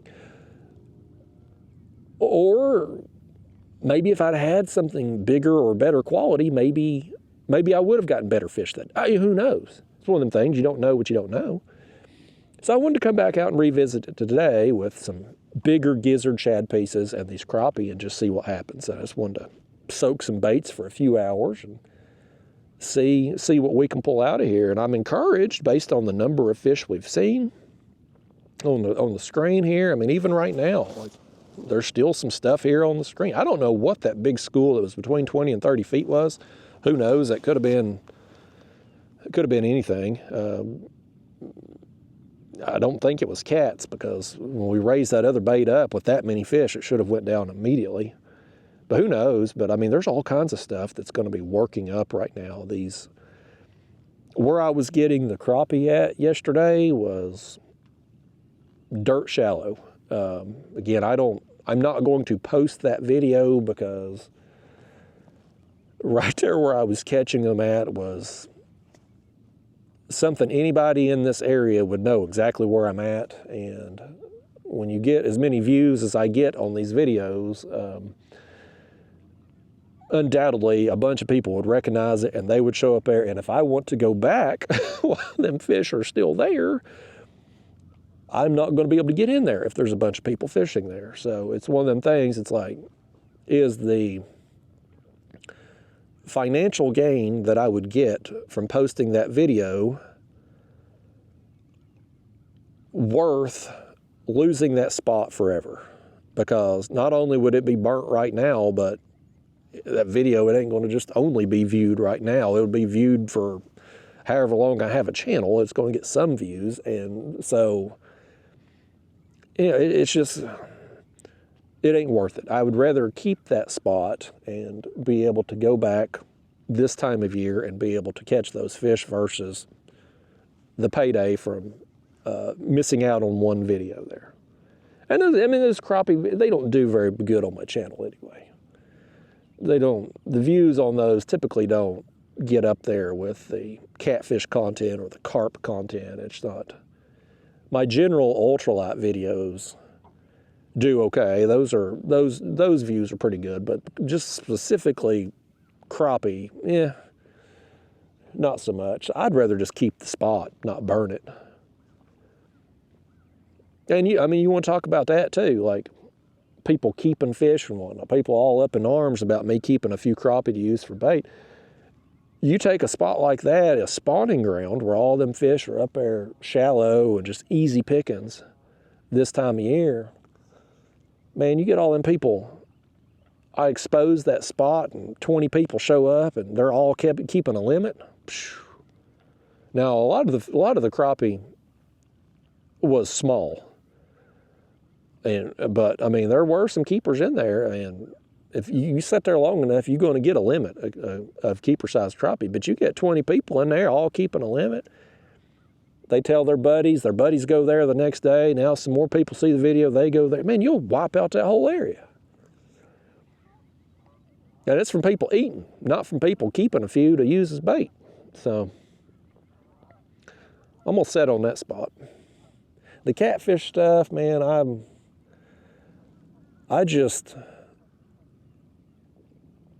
I realized a long time ago, early on really in this YouTube channel, that that's just one of the sacrifices you're gonna have to make when you catch a big fish. Some people are gonna show up on that spot. This fish has showed up right here too. He showed up on this spot. I try in my videos, like coming out here today, I show you my graph, I show you the contour map, and I try to explain not only where I'm setting up today, but why I'm setting up there. Like how this point and this hump creates this kind of choke area here where fish get funneled through as they work in and out of this creek. I try to explain those things and show you what it looks like on a graph, not so somebody can recognize a background and come out here and steal this spot necessarily. But hopefully, my hope is that people would take that information and be like, okay, well, Justin's sitting here in 40 feet in this little funnel area catching fish right now.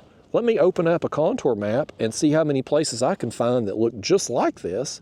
And because I mean, this bite, it's not exclusive. Like this is going on other places too. Now this particular area seems to have a good concentration of fish.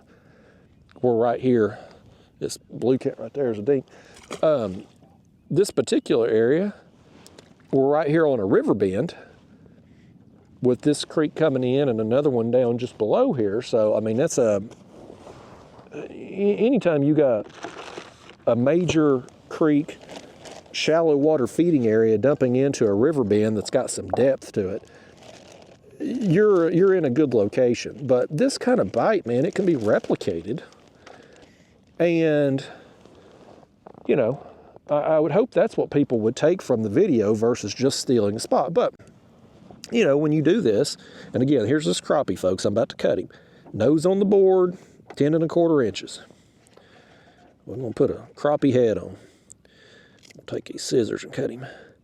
But, I mean, it's going to happen. As a content creator, if you're getting views and you're catching fish, you're going to have some people show up to places where you've caught fish at. That's just one of those things you just have to accept. I accepted that a long time ago. There's catfishing I don't really care about because I can find other places. I'm pretty good at reading a contour map. I feel like I've got a pretty good understanding of how catfish move throughout all seasons of the year. I'm not so damn good that I can never get skunked. I mean, I have skunk trips. I have days where hell, all winter long, honestly, I ain't done worth a crap. I really need a little bit bigger hook on this, but we're gonna make it work. I've got some bigger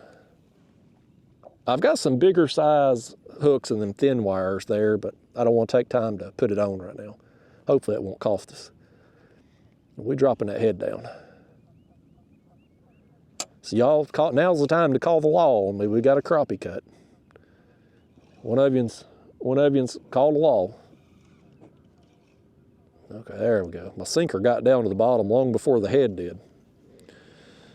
All right, let's see what that'll do for us. Put that back up. Get that old cleaned off there. Lord, I got doo-doo and everything else on there. But the catfish stuff, man, like, I've burned a lot of spots. There's a lot of places that I've caught fish on video that I used to never see anybody. And now I see people there all the time. If I'm in those areas of the river, there's people there regularly. And that could be that they've seen them on my videos. It could be they've just figured out them spots on their own. I don't know. We do have a lot more people catfishing now, and the internet has made it pretty easy to learn how to find fish and how they're going to move. So, I mean, it's possible that they've just found it on their own and stuff. But the point is, places I used to be able to go out and fish and never see anybody, I see people catfishing regularly now. And it's just something I've come to accept as a YouTuber, that if I film a video on a spot and I catch fish there, there's a chance I may not be able to go back there again because somebody else is going to be sitting on it.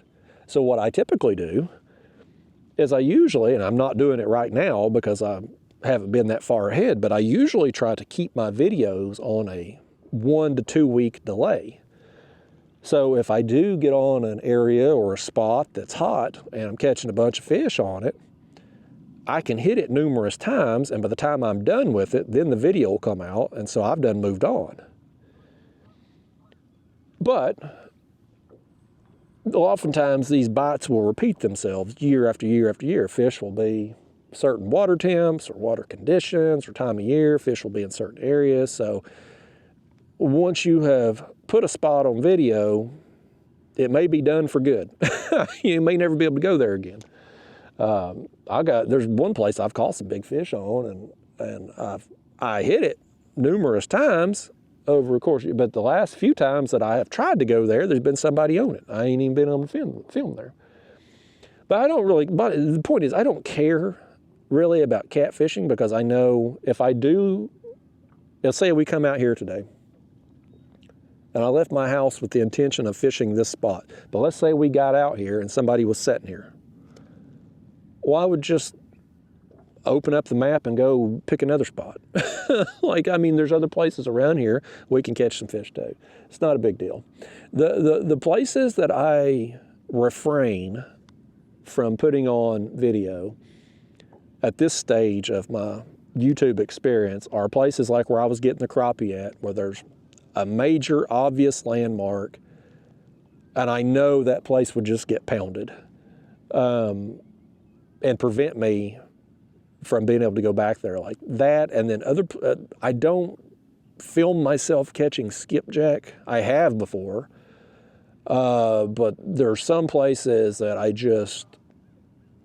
don't film because they're obvious, and because maybe, I'll give you one example off the top of my head. There's one place, it's a bank spot, and you've got about enough room to have 2 people there and be able to make casts because of the trees and the access to it. Like, you got about 2 people that you can fit in there. Well, if I film a video there and a bunch of people start showing up to it, well, what are the odds that I'm going to be able to go and access that spot? Not very good, right? Because somebody's always going to be there. I mean, skipjack, especially something like skipjack, they're worth their weight in gold around here.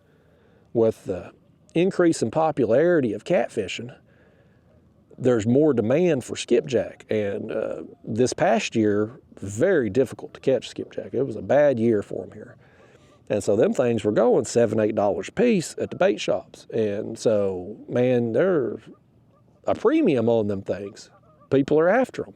So I wouldn't want to burn that spot. The short-term gain I would make from the video from it isn't worth the long-term loss I would take from not being able to access that spot anymore when the skipjack are there. So those are the kind of things you just have to take into account. But when it comes to catfishing, I'm just not concerned about it. I don't try to hide backgrounds. I show you my graph. If I hook a big fish, he's going to spin me around in this kayak, and we're going to get a 360 panorama of this area. I'm okay with that. And I think you have to be successful on YouTube or social media, whatever. You need to be forthcoming with information. There's a lot of people. If you ranked catfishermen, right, like who's the best to who's the worst of all the thousands of people throughout the country who catfish, man, I'm not making the top 100. I'm probably not going to make the top 10,000. There are tons of people who are way better at catfishing than I am. They catch more fish than me. They catch bigger fish than me. They're more consistent than I am. Like, there's a lot of people out there that are way better fishermen than I am.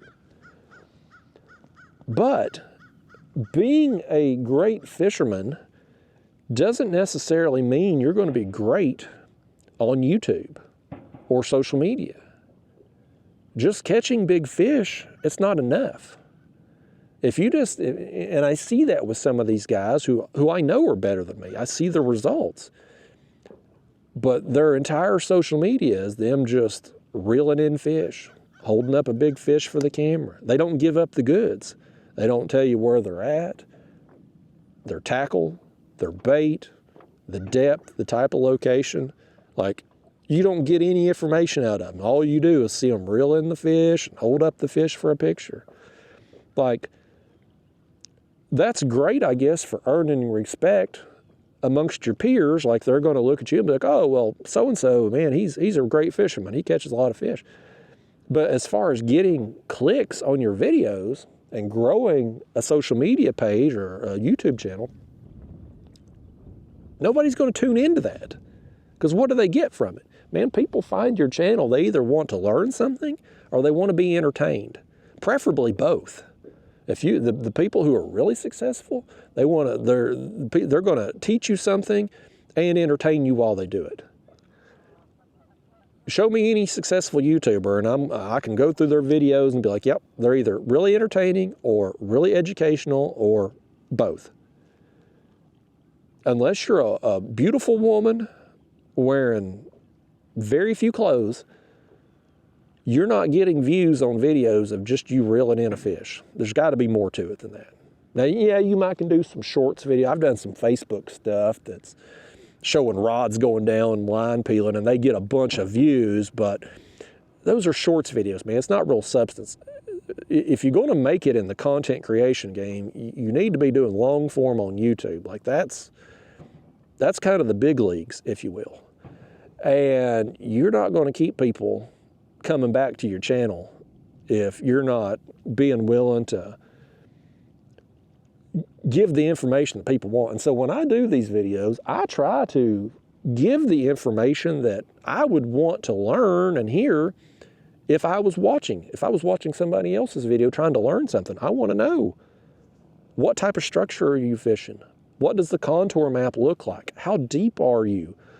What kind of bait are you using? What kind of rigs? What kind of tackle? What's your thought process on why fish should be there while you're there fishing that area? Like, I want to know those things. The fishermen who give you that succeed. The ones who don't, people in the genre might know the name, they might know who those people are, they may have a ton of respect for them as a fisherman, but their content ain't getting watched. And so, you know, I'm fortunate, I guess, in that I figured that out pretty early on. I used to, there's another fella I used to interact with. Thankfully, him and I have parted ways because he annoyed the hell out of me and I annoyed the hell out of him. But we were totally polar opposite personalities and thought processes. Our crappie heads get messed with. Eat that thing, buddy. Eat that thing. Something down there nibbling on it. Eating the innards out of it. He wants it, though.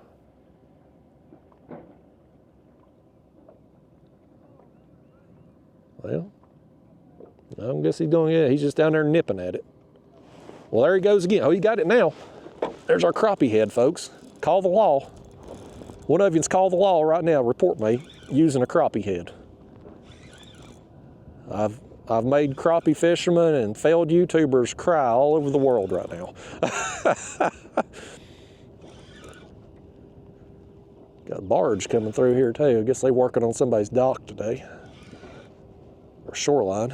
Looks like shoreline. They got some riprap over there. I guess they're gonna dump.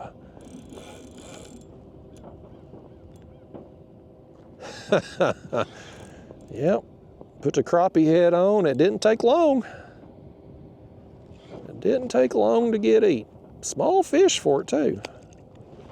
But did he even get the head? Oh, he's flung the head bait up the line there. He got the hook in the mouth. He just threw the head up the line. Stick him in the net, why don't we?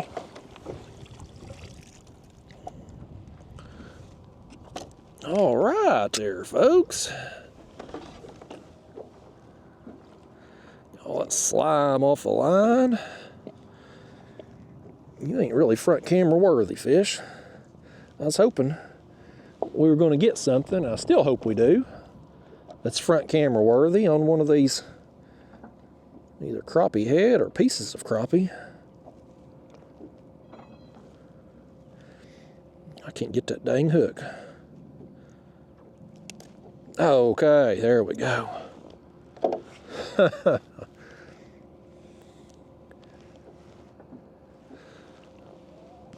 Oh, this ought to be my thumbnail right here. It's too dark to use this for a thumbnail today, but that would be a good one right there. Get on out of here, fish. I'm gonna drop that bait back down. It ain't been down there long, so it ought to still be pretty good, even though it got nipped at a few times before it finally got eaten. Let me just make sure it's, need to rehook it here.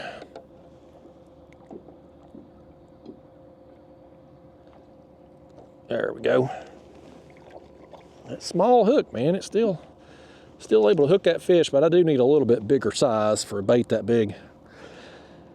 But anyway, this other YouTuber I used to have to be forced to interact with back in the day, when I got started, he was always trying to game the system. Sub for sub type stuff, or whatever the popular gimmick was at the time, he was just trying to copy to get some extra clicks and stuff. And I was like, dude, man, just go out, catch fish, and explain to people how you're doing it. Show people that you're having a good time, you're enjoying yourself catching fish, and teach people while you're on the water. Are these guys coming over here by me? They keep working this way. Oh, hell, I bet they're fixing to work right over here on this point that we're set up off of. Hell far. Well, I guess we're getting ready to move, y'all, because I got a feeling they're coming right over here. Look over here at this point. That looks like fresh riprap right there. We're going to be listening to this crap while they're dumping them rocks. Dadgummit. We may have to move.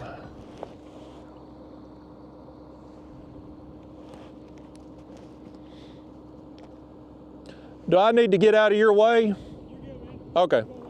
Okay. Yeah. That's all the fish. Well, I've got a few catfish so far. Yeah, small ones, but. Yeah. You caught one from the boat ramp over there? This one up here, okay. upstream. So that's a long drive. Yeah, Right. that's too far for me.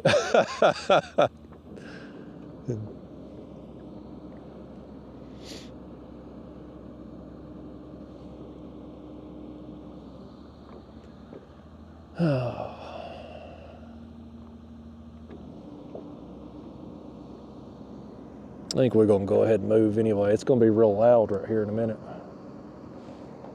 When they start dumping them rocks, it's going to be super loud.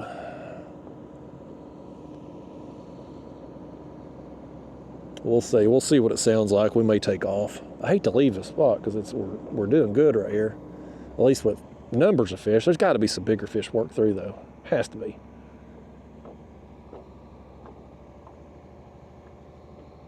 But anyway, back to what I was saying.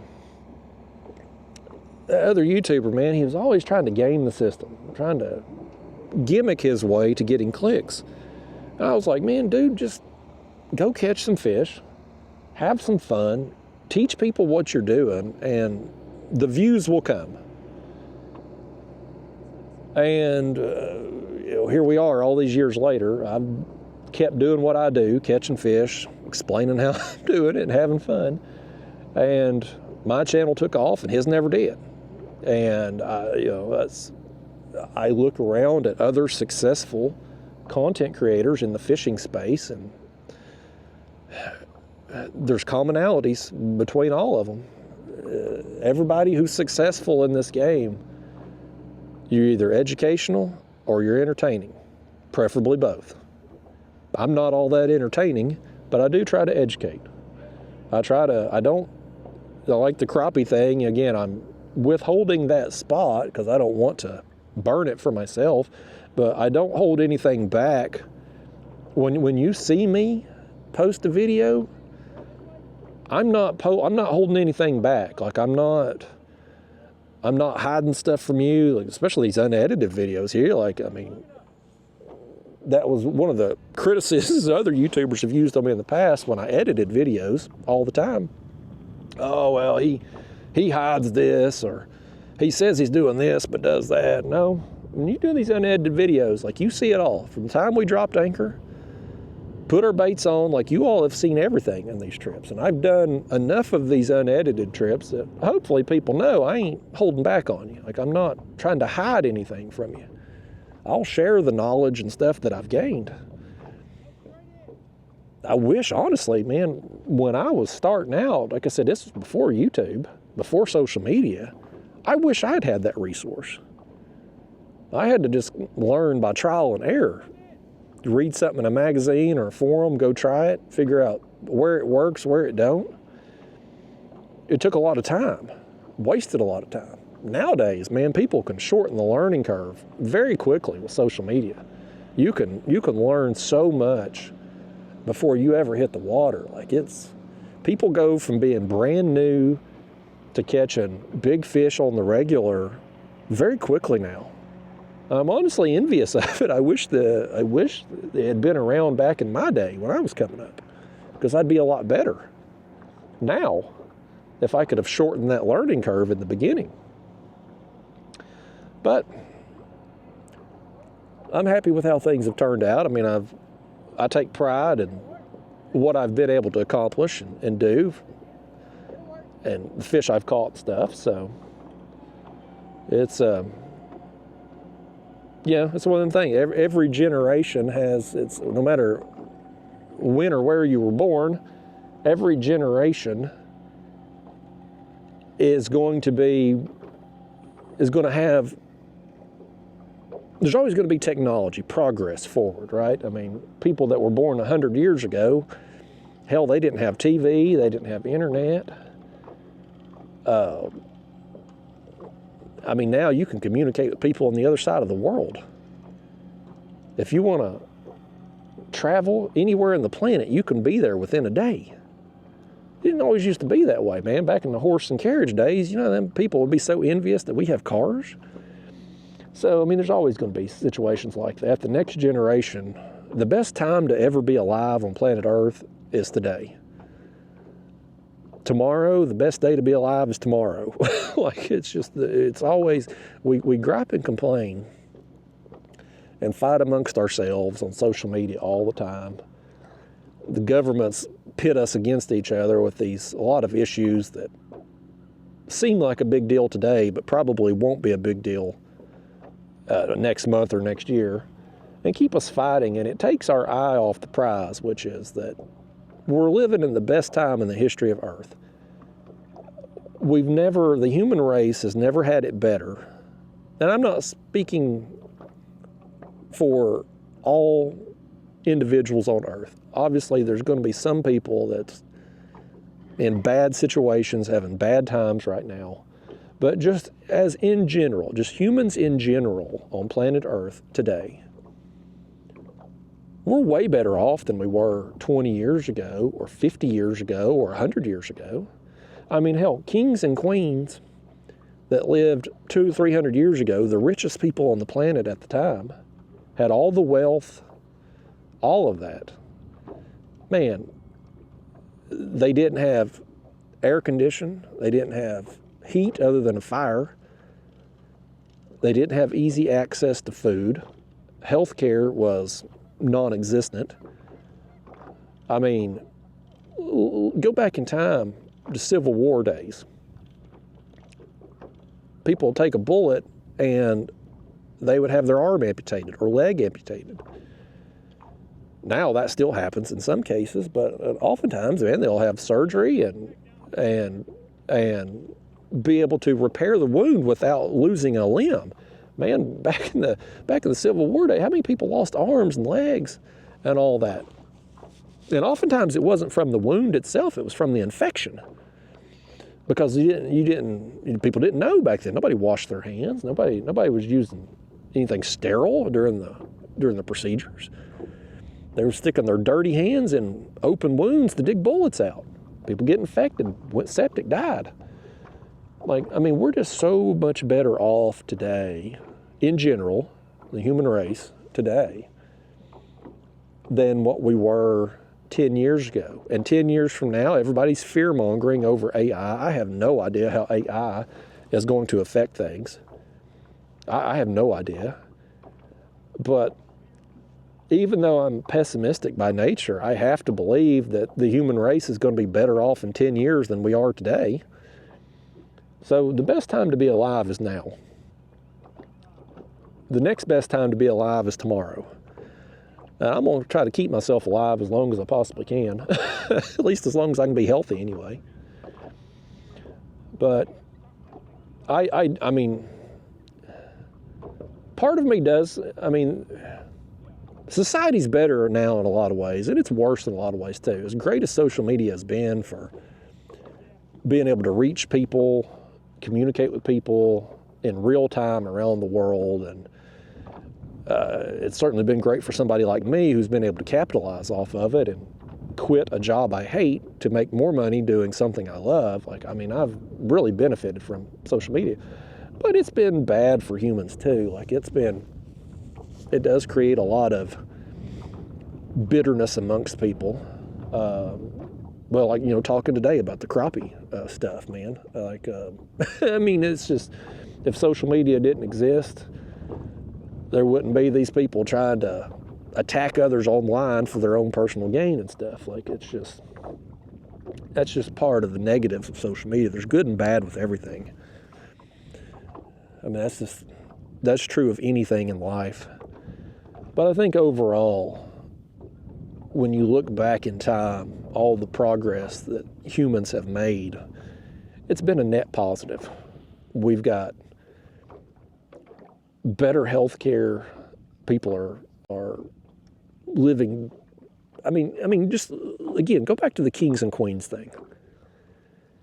You go watch a show like Game of Thrones, or we've been watching that, me and my wife have been watching, what the hell is it called? Something, Seven Kingdoms, Night of Seven Kingdoms or something. It's like a prequel to Game of Thrones. So me and my wife have been watching that lately, and you look at the people on there, the kings and queens, the knights, these people of prestige back in the day. Man, people nowadays, even people in lower socioeconomic areas, they live a better life than kings and queens did 200 years ago.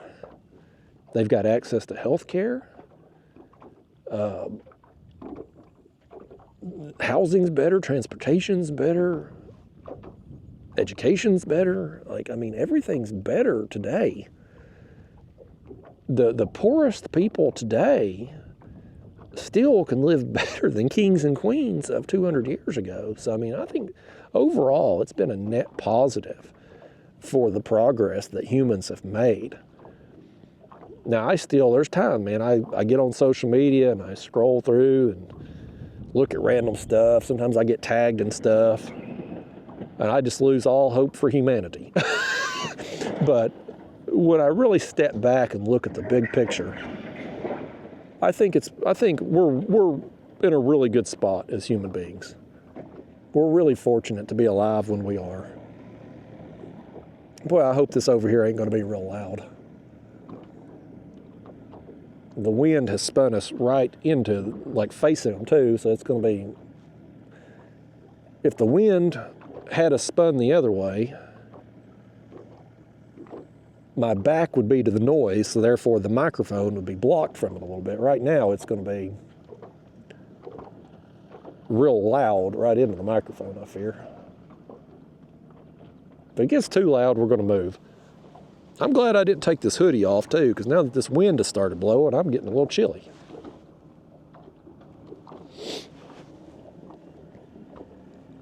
What we may end up doing, if we move, we may go out to the creek mouth. The actual creek mouth from this creek that would have dumped into the river back before they flooded this and made the reservoir is on out a pretty good ways. That would put us a little bit further distance away from all this noise. And fish that are working up through here, I mean, there's a good chance they're going to take that path out of the channel up in here. And we could fish the bottom of the drop over there too and get out a little deeper. I don't know if that would do us any better or worse. We'd probably catch less fish, but maybe you get a fish working up that river bend around the main channel ledge. Maybe you bust a whopper. My best fish lately has been coming shallow. I got on some in a backwater area around some islands, way back in the backwater area. And then I fished a shallower section of the river. I wish I could have fished it more effectively. I drifted, and I caught some big fish. I caught 2 big fish drifting it, but I was drifting so fast. I think that negatively impacted my success that day. I think if I had been able to better control my speed, I would have maybe caught more fish. So I went back out there and tried to anchor, and the current flow, I could anchor as fast as the current was going, but yeah, it wasn't so safe. So I went on down and I got inside of a creek mouth where I could anchor out of the flow, but yet cast my baits into or off that drop over there, and I caught a big fish, but I only caught 1 doing that. So the numbers of big fish, they just ain't been there for me, but the quality's been way better than what we've done out here fishing a little deeper. So I don't know what like I've said before, man, every day you hit the water's a puzzle that you got to try to solve. And a lot of days, even with the knowledge and experience I have, a lot of days I got to call Pat Sajak to buy a vowel to try to solve the puzzle because I just can't figure it out. But today, I mean, we've got a few fish out here today. Like and we've seen a lot on the graph. Like, I mean, we're in an area with a lot of life. Now, the question is, will big fish swim through while we're on the water today? Will they be interested in our baits and presentations when they do? I don't know. That's the question we don't know when we hit the water. We'll know by the time we leave here today. I don't want to jinx it, but so far, this bobcat and the rocks over here it's not as loud as I anticipated so far. Hopefully y'all can tolerate it. I feel like if I'm hearing it live and in real time, if I'm able to tolerate it, it's probably not as bad on the microphone as I would think it would be. The worst part's going to be this right here, when he's getting on the barge and scooping up the rock. That's when it's going to be the loudest.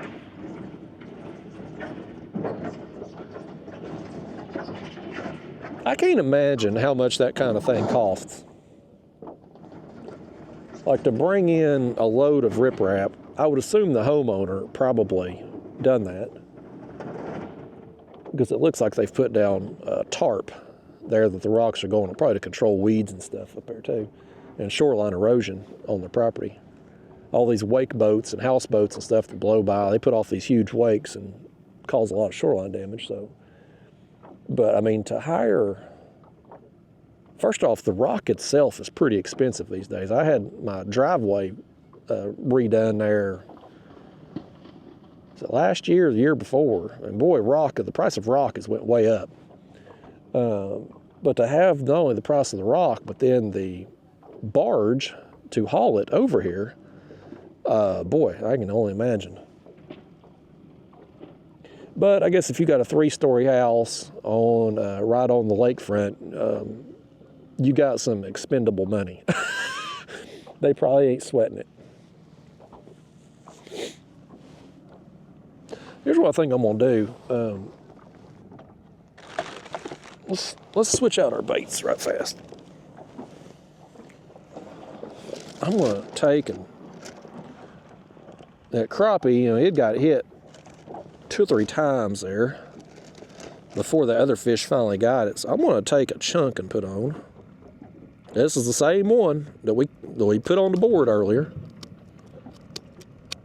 We showed it being legal length, date, time, GPS stamp on the video. This is the rest of it here.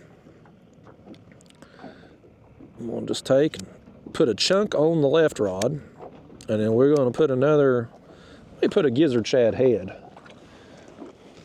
actually on the right rod. I've got a lot of confidence in head baits, so I want to have one out at all times today when we're running 2 rods.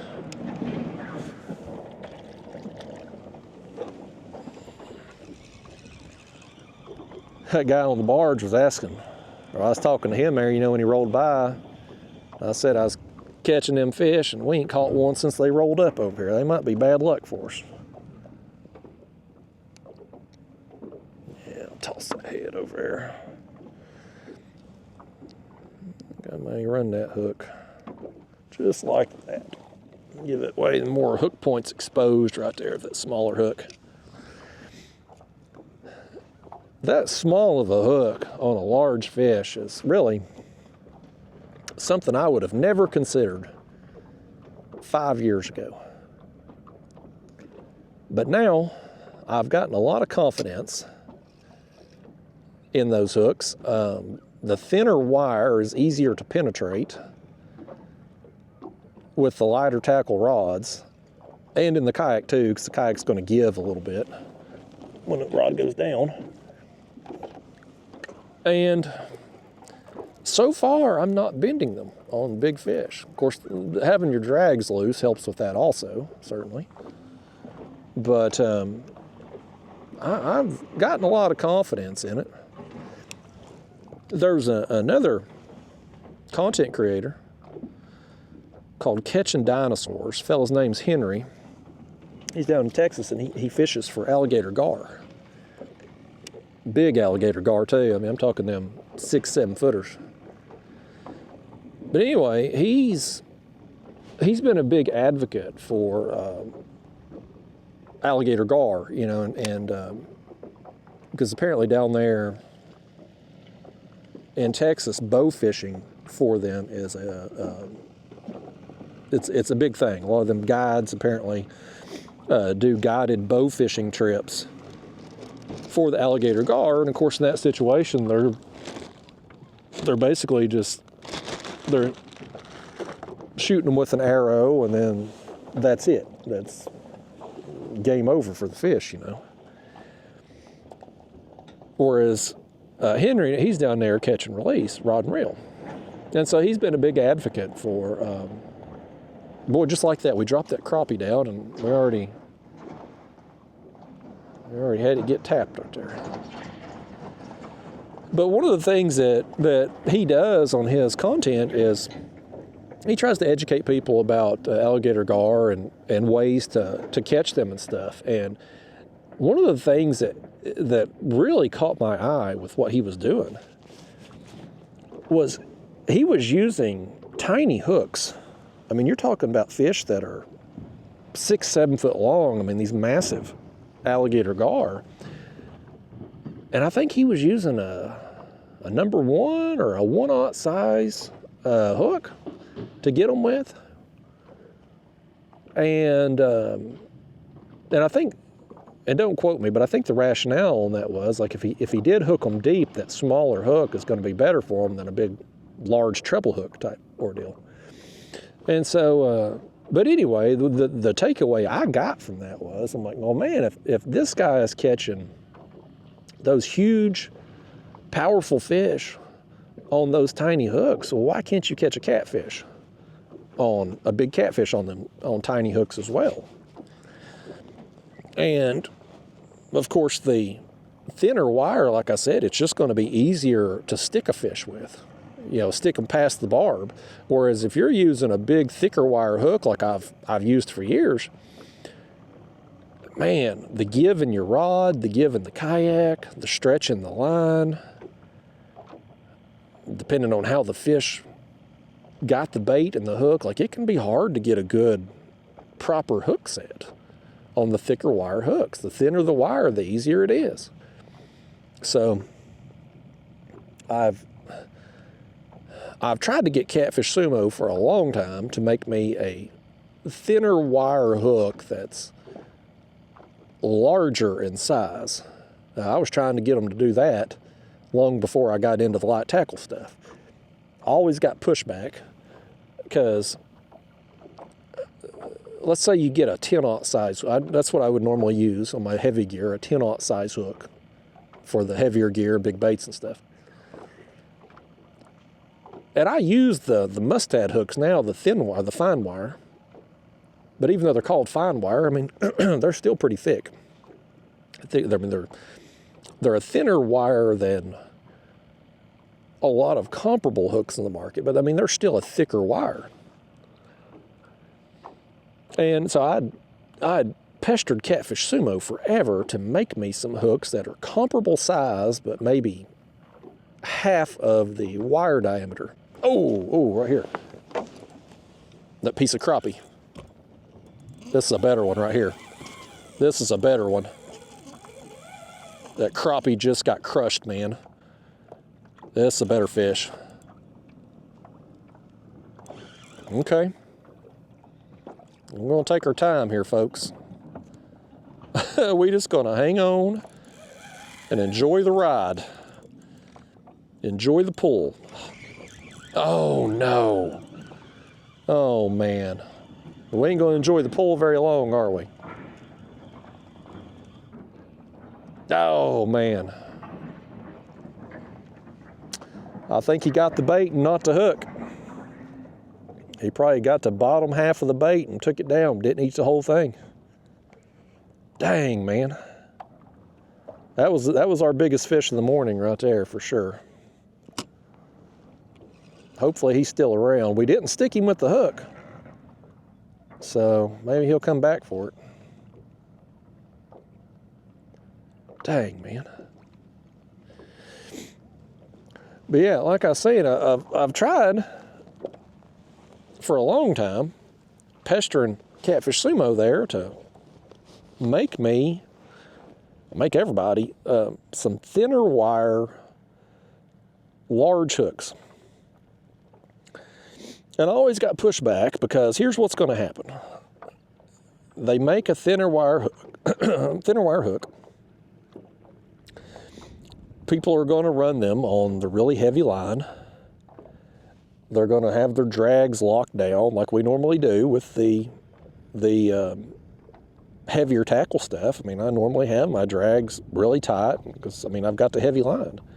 And when you do that on that thinner wire hook, what's going to happen? Going to bend the hook.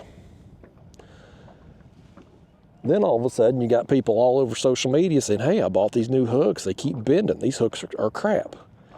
And it wouldn't be that the hooks are crap, but because they're thinner wire, like you're not going to be able to keep your drags locked down super tight. Like you're going to have to play the fish a little bit. And that's the fear of a company like Catfish Sumo taking the plunge on that is people use them in the wrong situation. Bend some hooks, maybe lose some fish because of bent hooks, and then they get blasted all over social media. And nobody's the average casual person that's going to see the social media post ain't going to investigate and figure out why the hook's bent. They're just going to see like, oh, well, these hooks are terrible. They bend. Don't buy these. And then it's a stain against the company. It gives them a bad reputation. So nobody wants to do it. Nobody wants to make that kind of hook for that very reason. So I can't get the size of the hooks that I, at least previously, I don't care now, but at the time I wanted a comparable size hook to what I was using on my heavy gear and a wire that was about half the gauge, about half the size. And it was just never going to happen. But now that I've got into the lighter tackle stuff, and specifically the shiner style of hooks, I've got some of them that are 5/0 size. And honestly, when you compare this number 1 that we're using today to the 5/0, it's not a huge difference in size.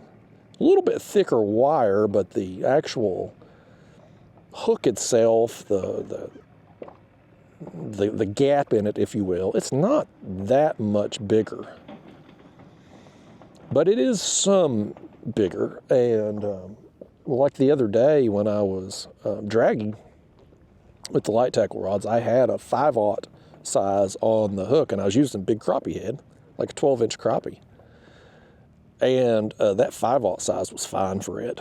It had plenty of... I was able to hook the bait and still have plenty of the hook point and all that exposed. So I feel pretty good about those going forward. There's going to be some days where I'm using really large baits that those hooks wouldn't be appropriate. But in that situation, I'm probably going to be using my heavy gear and the bigger hooks anyway. So I've give up the calls on on them hooks getting made for me ever. But the lighter tackle stuff definitely it's gonna happen. It's a matter of time. I don't know when we'll get these rods dialed in how we want. These are still just they're nice, but they're too stiff, too heavy in action. So we're getting there. What else have I got to tell you about? I feel like there was something else that went on lately since we've last done an unedited video. I usually go into depth. That's the difference in style. There's some more behind the scenes stuff y'all don't give a damn about. When you're doing one of these style of videos, unedited, uncut, it's just a conversation. Now, in today's situation, I'm talking to myself because I don't have anybody else here to talk to. At least anybody that I want to talk to. I didn't leave my house wanting to interact with anybody today.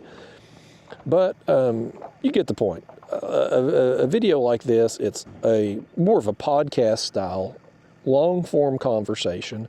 Can really explain things, elaborate, go into depth about stuff. When you're doing an edited video, you got to hit the highlights. If you're going to explain something, if you're going to show something, you got to get to the point quick, get that soundbite in, and then on to the next piece of action. Otherwise, the type of people who are going to watch that kind of content are going to click off if you try to go too in depth, too far into the weeds. So you kind of got to cater to what you're doing. And so I oftentimes will save stuff if I think about like, oh, that might be interesting or somebody might get value from that. I will save it until I do one of these style of videos so that we can go further in depth on things. And it seems like there was something I was going to go into great depth on, and now I can't recall what it was. Should have brought a damn list with me. Like when I go to the store, I normally take a list. Thankfully, the wife has taken over the grocery shopping duties. I've trained her well. She's turned into a pretty good wife. I got her doing the grocery shopping. She's cooking the dinners. I even got her sweeping the floors. Who would have ever thought? I've trained her to be a pretty good wife. I'm going to give her a raise on her evaluation. It's hard to believe we got married in October, so that's what, almost 5 months now. It's hard to believe it's been that long.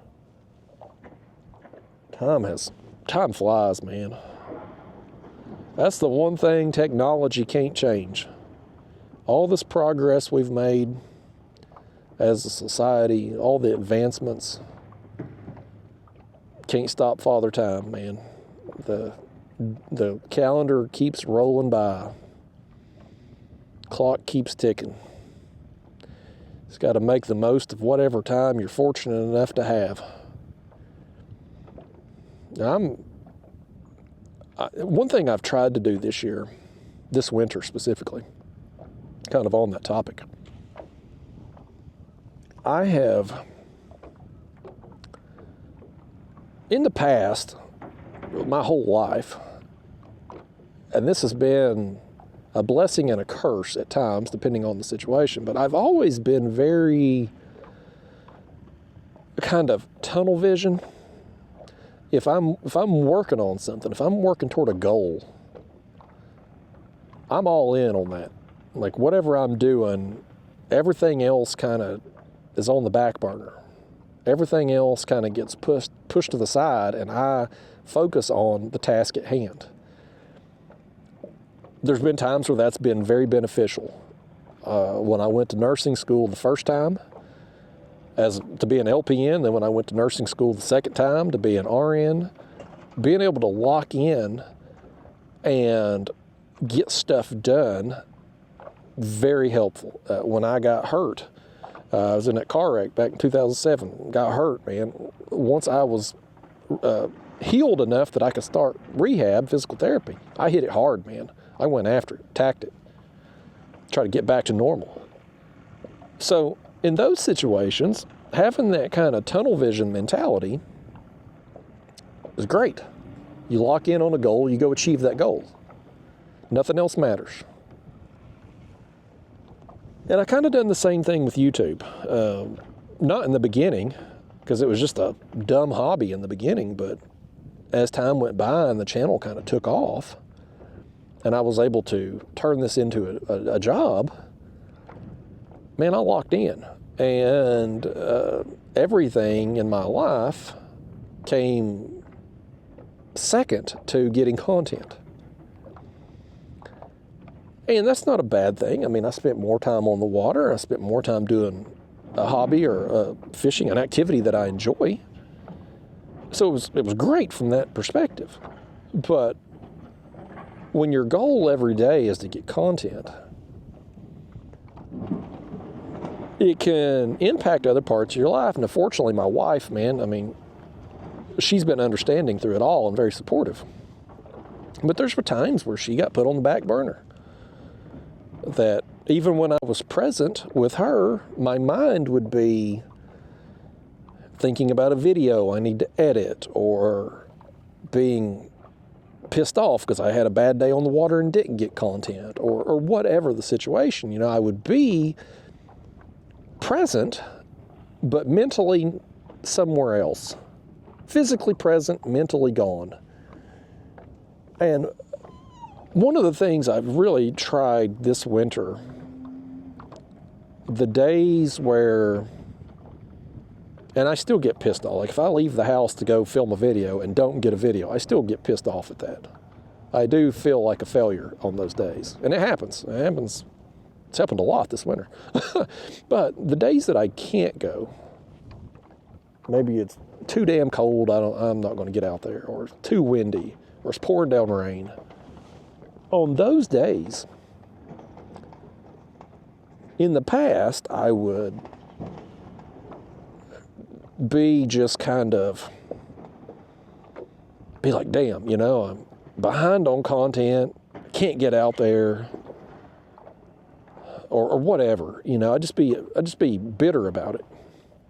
And it would bleed over. It would bleed over into other things. It would keep me from either enjoying other stuff, or it would affect conversations and interactions with other people in my life and stuff. And this year, I'm like, I've tried to take a step back from it and be like, you know what? Wind's cranking 40 miles an hour today. I'm not able to go try to get content. Let me just enjoy the day. Not even think about it.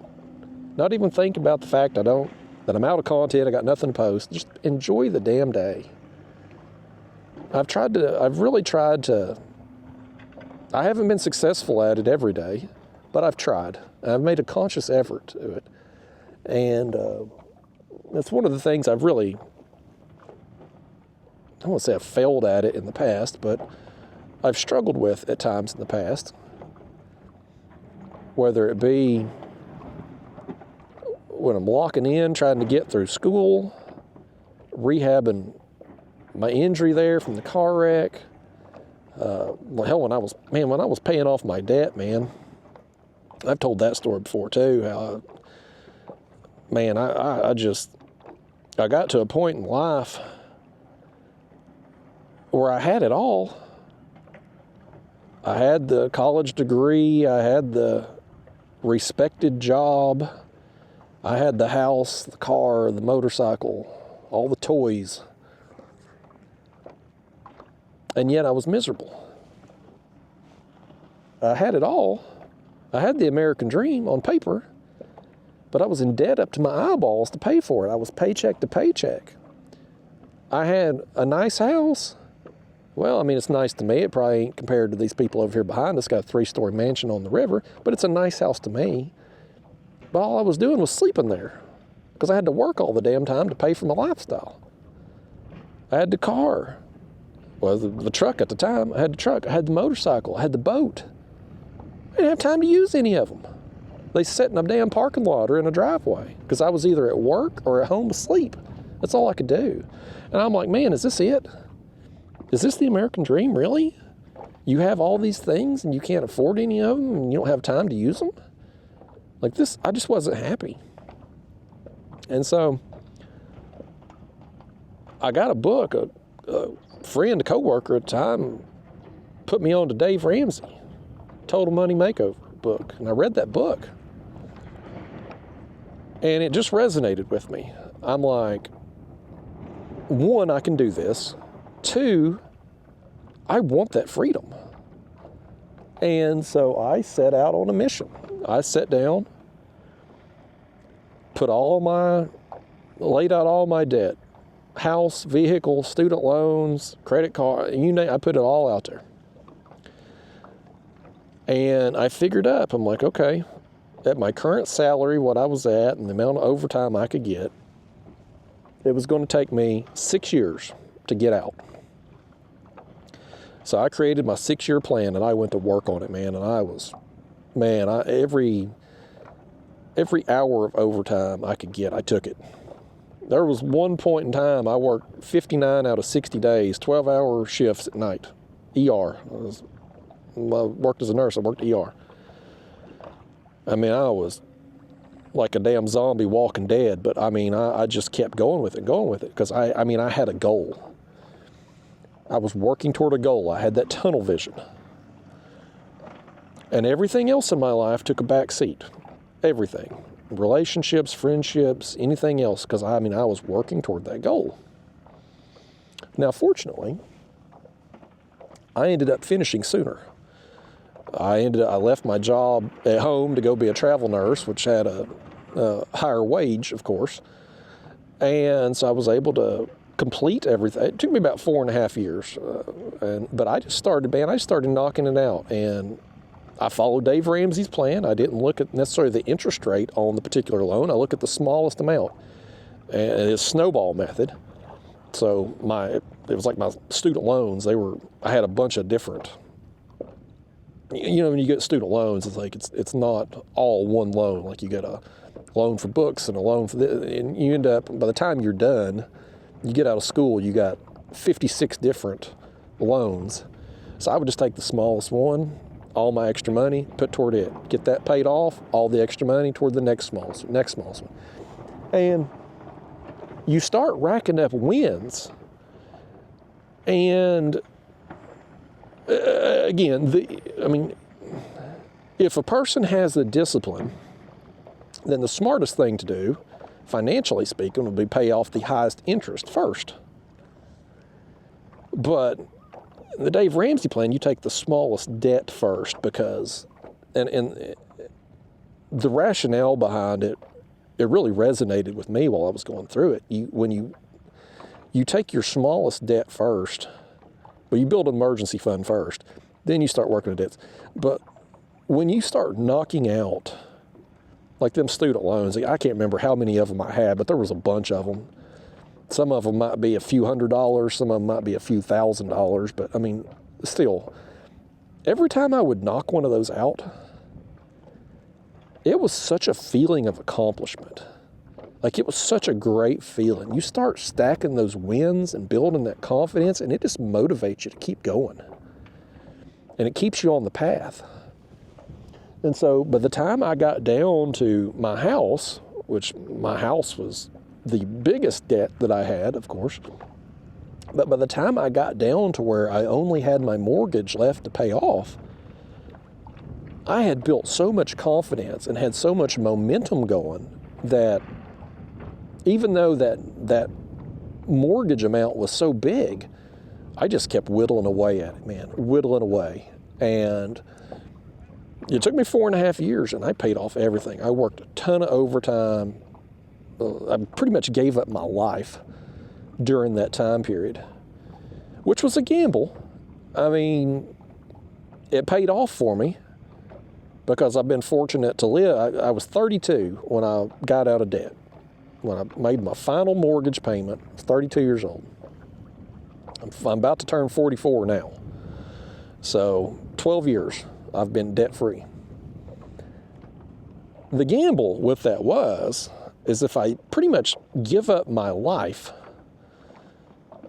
to throw all this money toward the debt and then I die, or die shortly thereafter getting it done, well, boy, what a waste. What a waste that would have been.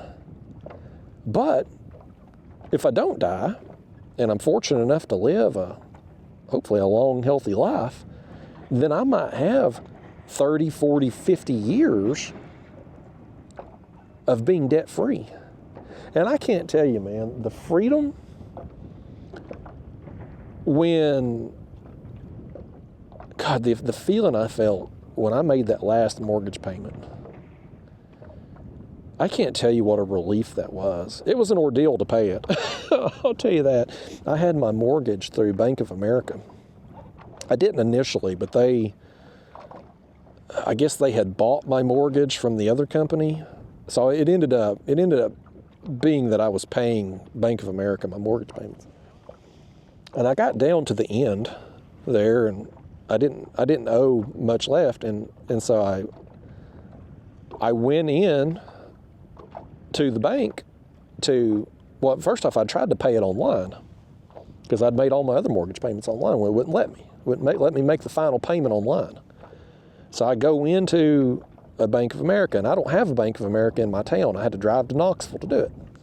So I walk in there, I stand in line, I go up to the teller there, and I already got my check made out for the final payoff amount.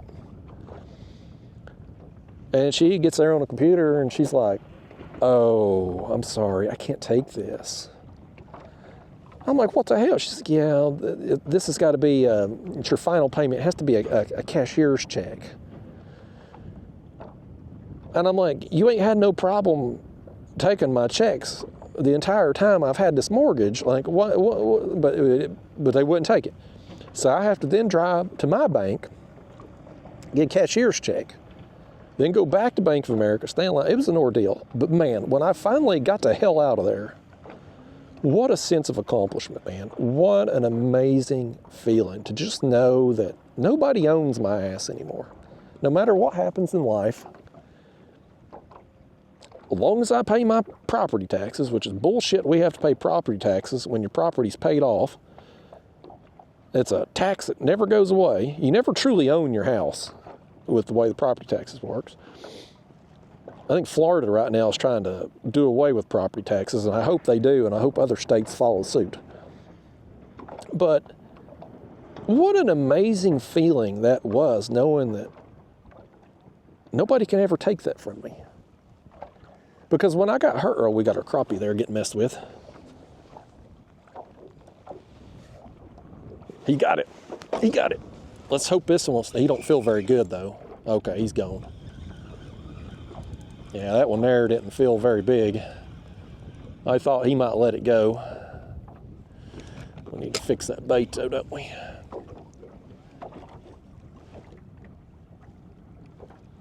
Got our bait. That fish had knocked a hook point back in on the bait. Dadgummit. But like when I was hurt, when I had that car wreck, I was 25 years old. I had just bought my house. Well, I had just financed my house is a better way. I bought it with somebody else's money. I bought it with the bank's money. So I didn't own it, but I just got my house. I had a new truck, motorcycle, boat. When I got my house, I didn't have anything. So, I mean, I had to go buy TVs, furniture, all the stuff, appliances, you know, all the crap that you put in your house. I had to buy all that. And so, I mean, I was in debt up to my eyeballs. And working, living paycheck to paycheck to make minimum payments. And I was miserable. And then I got hurt. Had a car wreck, crushed my pelvis. I couldn't walk. I couldn't work. I couldn't walk. And during that time, guess who didn't give a crap? Bank of America, the bill collectors. They want their money regardless of your ability to make money. And man, it was, you know, there were times where I'm like, man, am I going to be able to recover in time before I lose everything? Like, are they going to foreclose on me? Or are they going to take my house? Like, I mean, that was a genuine concern because at the time when I got hurt, the way the doctors were talking, I had two different orthopedic doctors. Both of them had said I wasn't ever going to walk normal again. Because when I had the accident, I was in my truck and I was driving down the road. My phone rang. I had my phone in the cup holder, and I went to reach for the phone, and I got off into some loose gravel on the side of the road as I was reaching for it and lost control. And that's about all I remember until I woke up inside the ambulance. But I ended up, I lost control of the truck and wrapped the truck around a tree. And I wasn't going super fast. It was an old county road there. It was maybe, 40, 45 miles an hour through there. I wasn't like I was speeding. Thank God I wasn't. I'd have been killed. But the way the truck hit, I apparently clipped one tree and spun around into another. And I basically T-boned a tree right in the driver's side door. Like the whole door of the truck crumpled in on my left side. And I had a Dodge Ram pickup truck. And it had a bench seat, but the center part folded down, right? So I had like an armrest there, basically.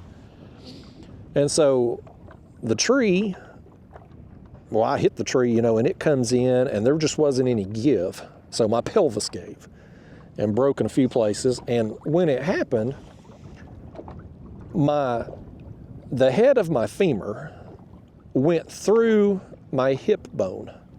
So oftentimes you'll hear your grandma or grandpa, they fall and they break a hip, quote unquote, right? That's what they say, they broke a hip. Usually it's not their actual hip that breaks. Most of the time when you hear some elderly person having a broken hip, it's actually the head of their femur that breaks. So you got your big leg bone there, your head, your femur, you've got the head on it, and it sits inside the hip, which is the acetabulum. Well, most of the time, if it's an elderly person fall, they break a hip, they break off right here, right at the head of that femur bone where it connects to the acetabulum. In my situation, I guess because I was 25 and young and healthy, my bones were strong, my head of my femur knocked a hole through my acetabulum. So they put in some screws there to connect everything back, but what they thought was going to happen was because of that hole there that the femur wasn't going to set right. and it was going to cause me to have chronic pain. I was going to walk with a limp.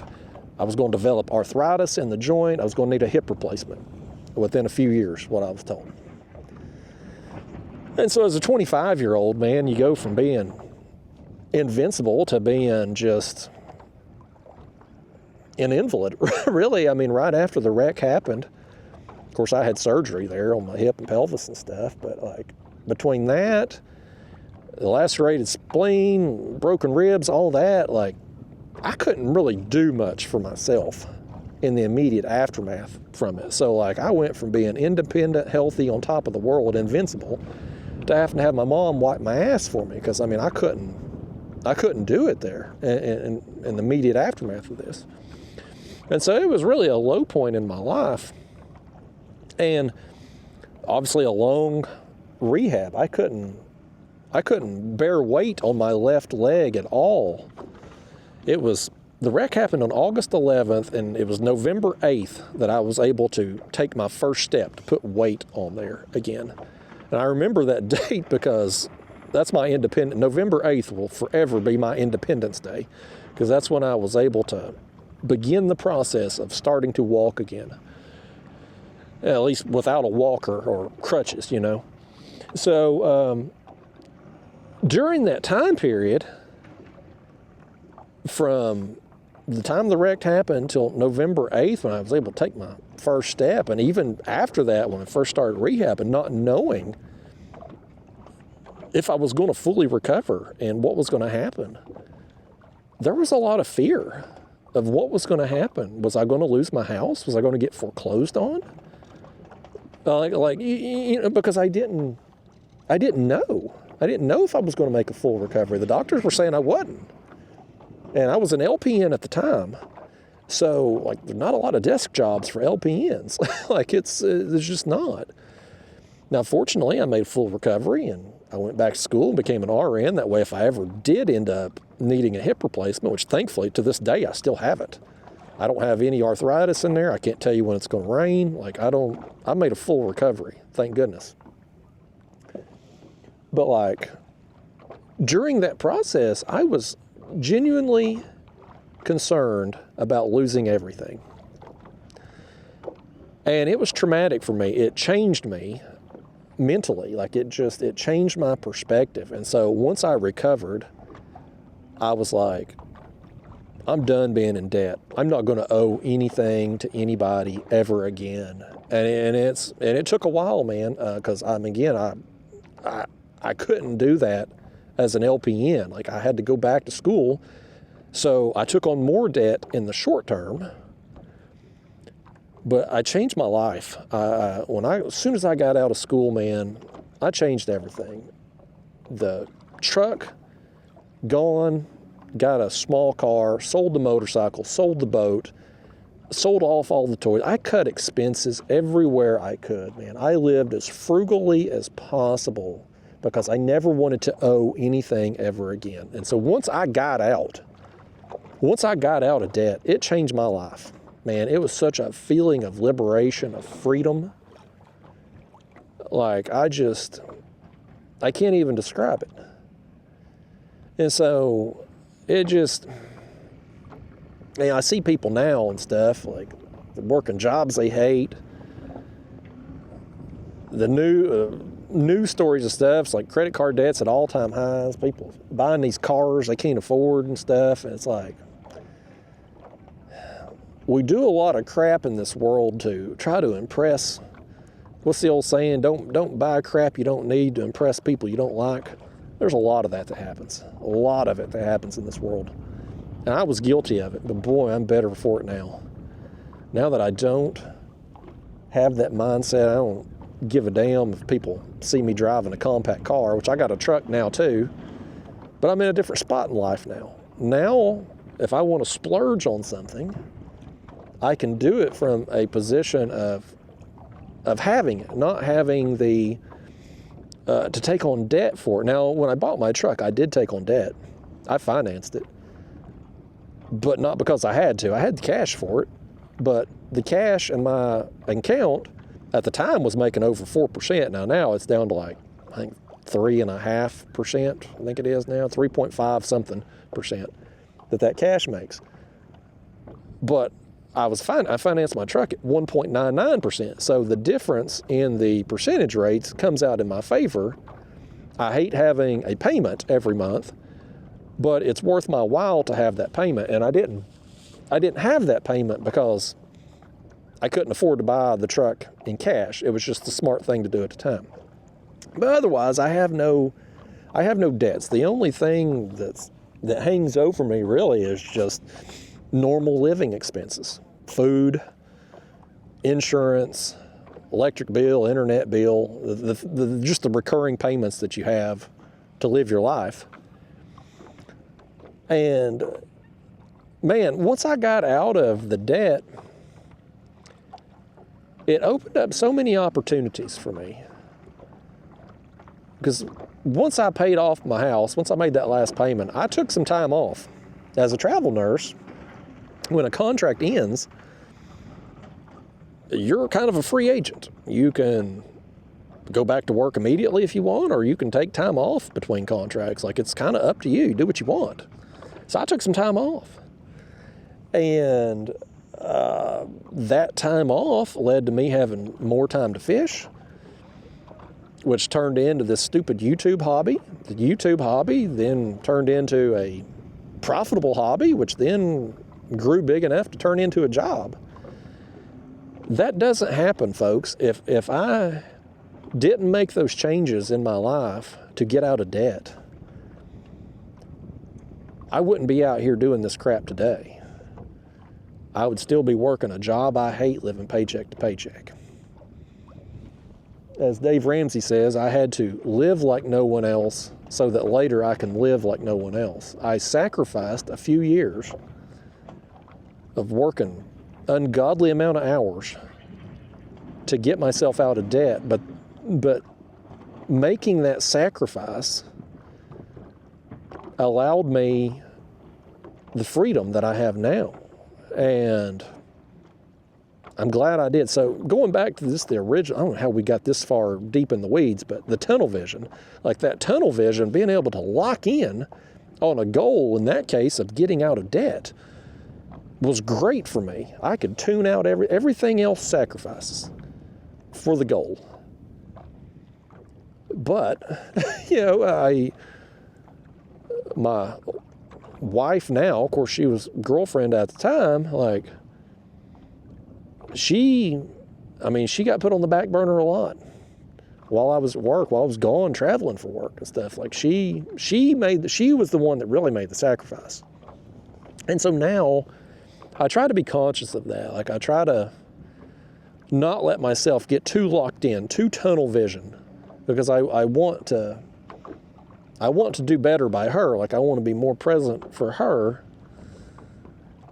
And I don't want to lose my ability to accomplish a goal when it needs to be done, but I don't want to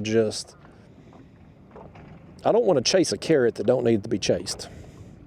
Like, I need to do it more selectively on important stuff than, like now this winter, man. Like, I think I posted 3 videos the month of February. That's less than half of what ideally I'd like to have done 8 to 10 videos. Is it the end of the world? No. Did I lose some money from it? Sure. Am I dependent upon it? No. So, like, in that sense, is it a big deal? Not really. So why make it a big deal? But historically, I would have. Historically, I totally would have made it a big deal. So, anyway, y'all don't care about that. What y'all should care about is the fact this wind is picking up. It's really picking up. It's been picking up the last few minutes here. And I'm still seeing some stuff on the graph, but we ain't been bit in a while. Kind of, the way the wind's blowing too, we're kind of pushing up on this point a little bit.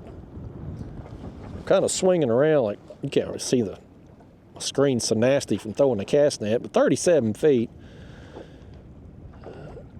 When we first got out here, we was kind of more that way, and we were out a little bit deeper, but this is so narrow through here, it really don't matter. But It is odd that we ain't been getting bit in the last little bit. Well, we didn't get bit for that whole story and rant. That's the longest we've gone without a bite out here so far. I think, anyway. That crappie made us be letting us down today.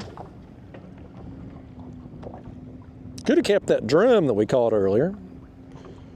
It's a little bigger than what I want to cut up, but drum does make a good bait. I'll tell you, the size of drum I really like. I don't get them that small very often unless you get them in a cast net.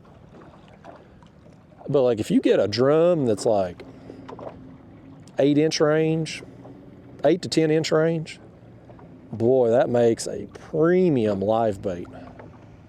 I can't tell you how many times through the years where I have caught a big blue or something and he's puked up on you, like he's puked up his stomach contents, and there'll be a 8 to 10-inch drum or 8 to 10-inch crappie or something like that. Like that seems to be even for larger fish, like it seems to be that 8 to 10-inch range seems to be a ideal bait size for them. So I like those. I honestly, I wish we could use smaller crappie than what we're required to keep. I mean, even whether you use them live or cut, crappie's got to be 10 inches out here. I would love to be able to use 8 inches. I caught a bunch of 8-inch crappie. I had to throw back. I would have loved to have been able to use some of them. I'd rather have an 8-inch crappie than a 13 or 14-inch crappie.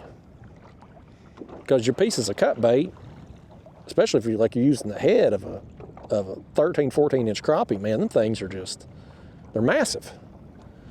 So I'd rather, but you can't do it. You can't use them. But I do enjoy a good small drum when I occasionally you'll get one that small on an ultralight fishing. And occasionally get them that small in a cast net. I wonder right now, with the wind picking up, it's getting a little choppy. Not too bad, but we're bouncing a little bit. I wonder if our baits down there bouncing up and down is hurting our calls. Oftentimes when I suspend fish, if the water's choppy, I don't do very good.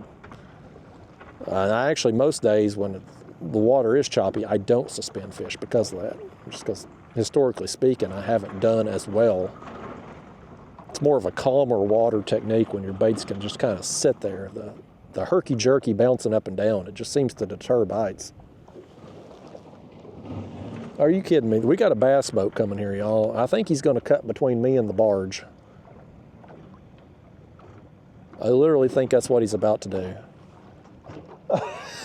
I think that's what he's going to do. God forbid he go around. He's probably going to fish this point right here. In a boat, there's 100 points just like this one. That's probably where they're going to fish. We'll see here in a second. Oh, he's turned over here. He's turned. Now he's going around me this way. Oh, that's one of them professional bass fishermen. I tell you, he's got stickers all over the side of his boat.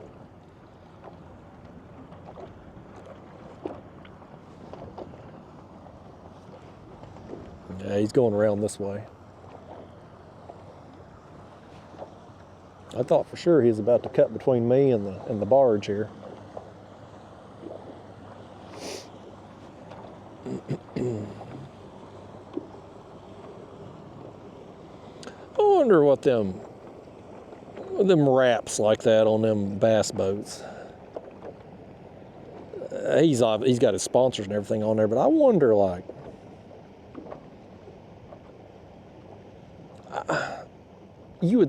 them boats, of course, I guess not much of the boats in the water when they're running 70, 80 miles an hour. Like, it's probably just the back few inches of the boat that's actually in the water. But it seems like that would peel off over time from the water, just the speed at which they travel. But all them guys got them, so I guess they stick pretty good. I've never had a wrap on a kayak before. I know a lot of people that do it. A lot of the guys that fish the tournament trails and stuff, they wrap their kayaks. It was more of a thing a few years ago than it is now. But I don't know. It's not something I've ever done. I couldn't even, this Hobie Lynx I'm in today, I couldn't wrap it if I wanted to. They ain't enough to wrap. I mean, I guess you could put something on top, but the sides of it here, I mean, you got 2 inches on the side maybe before you in the water. Even my stickers for this thing being registered, like that's one thing. If the game warden did pull up, of course he couldn't today because I ain't got a motor on here, but when I have used the motor on this thing, I've got it registered, but where do you stick the damn stickers that they can be visible? They're supposed to be on the side, like on the side of a boat, but here, if I put them on the side, most of it's going to be underwater. And it's hard to get stuff to stick to this anyway. I mean, even like the logo, like the Hobie logo here from the stickers, half of mine's gone. And there's all these bubbles and stuff under this because it don't stick. It don't stick to this material. So I keep it with me. I've got it in my seat here, the stickers and all that. So I guess if I'm ever out in the motor and the game warden, they can give me a ticket for that, I guess, for not having the stickers on the side. Oh, our crappie. Did you see that? Our rod tip went kabonk. And now there's a little weight sitting there on it. There it goes. There it goes. Please be a flathead. He's running like a blue though. That when I saw that klapunk, I thought, man, a flathead's just inhaled that thing, but I think it's going to end up being a blue. I hope he got the bait and the hook though. It's on that crappie chunk. You don't feel terrible, I'll tell you that. It don't feel bad.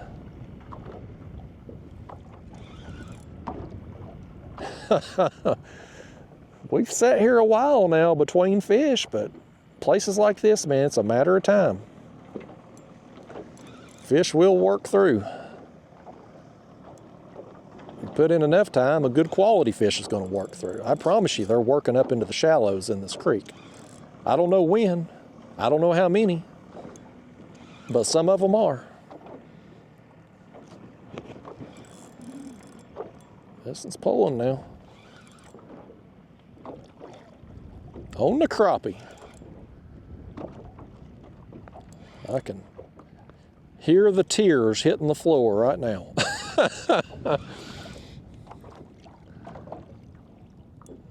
All right, man. I want to get a look at this thing. I think he's in my other line over there. That's okay. I'll deal with the tangle. One thing about having braid though, the small braid, it's harder to untangle than like the heavier mono.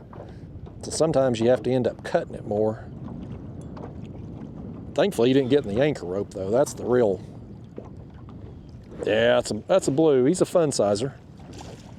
I sure was hoping it was a flathead when he hit though, man. There we go. All right, folks, let's get that in. Biggest of the morning here.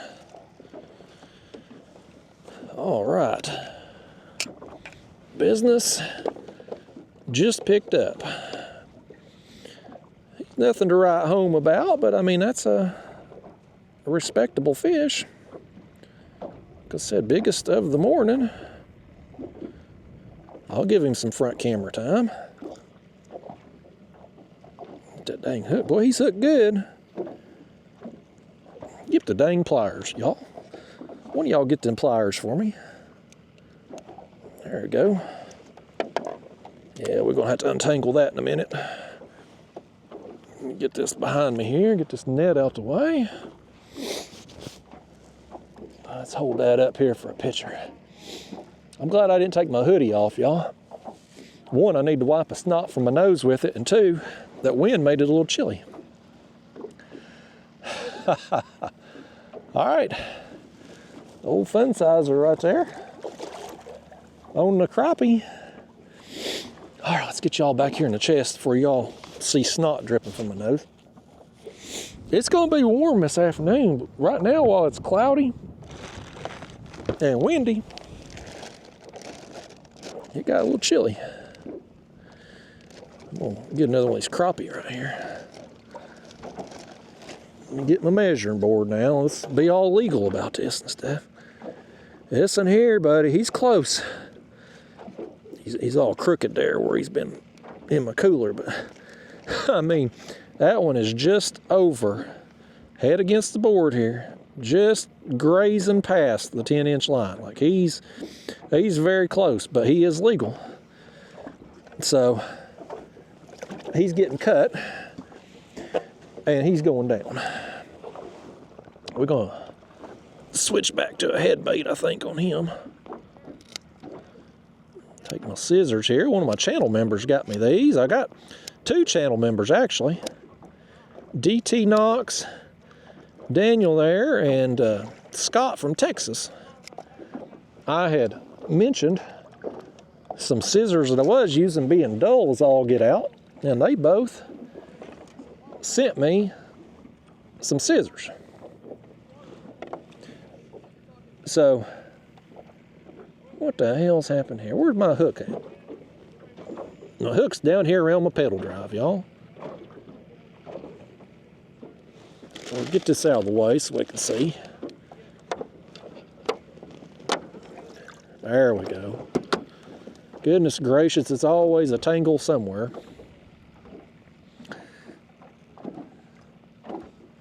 Let's see which way this wrapped around. Thankfully, I don't think this is going to be as bad a tangle as what I initially feared. It'd help if I untangle it the right way. There we go.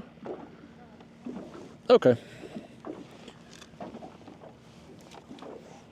Let's get this around, back around that direction. All right, we're good. Yeah, my channel members there, Scott and Daniel, they hooked me up with scissors. That's why I was saying, like, these people that want to see me burn for cutting this crappie here today, it's like, man, worst case scenario, I'm still good. Like, it's just, I may end up going down for something, maybe speeding on the way home today. But these people that want to stick it to me over my bait choice, like they out of luck.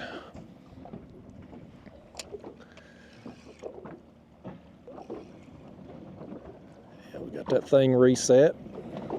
Here's what I'm gonna do now. Let's switch out, since we got a crappie head on that one.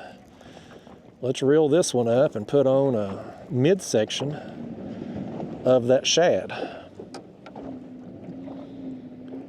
That one's all, it ain't been messed with, but it's all the innards and stuff have fallen out. I'm gonna go ahead and we'll toss that. I'm gonna toss that other crappie.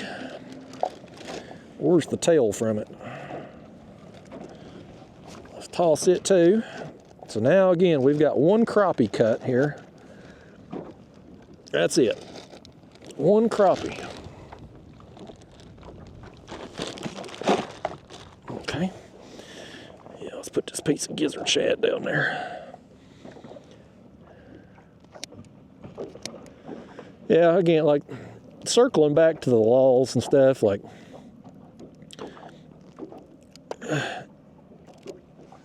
the thing is, when they make these laws, like they're not, the way they're wording them and such, like you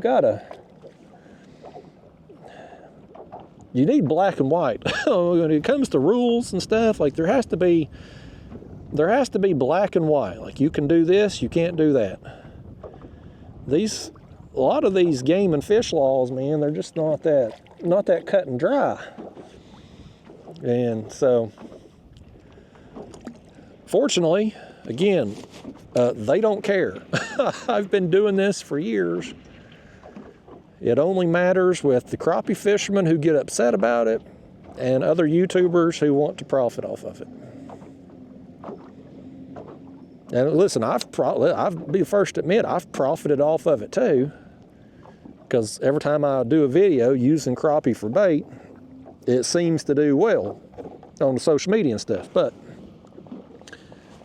I started using crappie as bait because, one, I can, and two, it works really good. At least this time of year. Now, come summertime, you won't see me using it because it ain't worthwhile to do so. Not that you can't catch a big fish on crappie in the summer, but it ain't my preferred bait. I'd rather have skipjack or white bass during that time. So, anyhow. Oh, speaking of motors, I was talking about registration stickers and whatnot with this thing. So here's a motor update for you. I had that little knockoff off-brand motor. I got it in December. It's a little Christmas present to myself, right? And I've had problems with every motor I've ever purchased. They just, nothing lasts. And anyway, I was hoping to maybe, I knew that cheap motor wouldn't last forever, but I was hoping to maybe get a year out of it. And I kind of viewed it as like a disposable motor.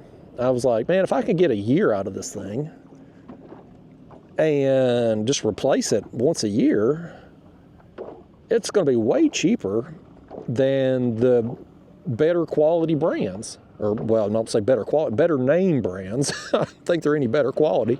They all suck. They all tear up. But unfortunately, that thing didn't make it barely 2 months. And I didn't even use it a lot in those 2 months because, I mean, it was the winter. I missed a lot of days of fishing. I might have used that motor, and some of the days that I did go out, I didn't take the motor at all, so I might have used it 10 times total. And I took it out there recently, and it won't work. And I think water got inside it because the prop won't hardly turn. I took the prop off. There's no fishing line or anything like that.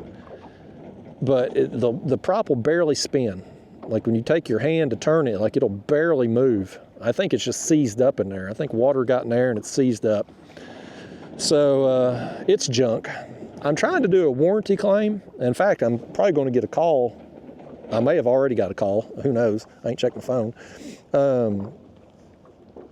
I'm hoping it gets warrantied since I ain't had it that long. Now, I don't know if the quality will be any better on the next one, but hopefully. In the meantime, I'm trying another motor. I'm not sure it's going to fit, but I ordered a Newport Vessels NK180. And everybody puts those, it's a stern mount motor. I don't want to put it on the stern. I don't want to put it on the back of the kayak. I want to put it down this pedal drive slot. I don't know if it's going to fit.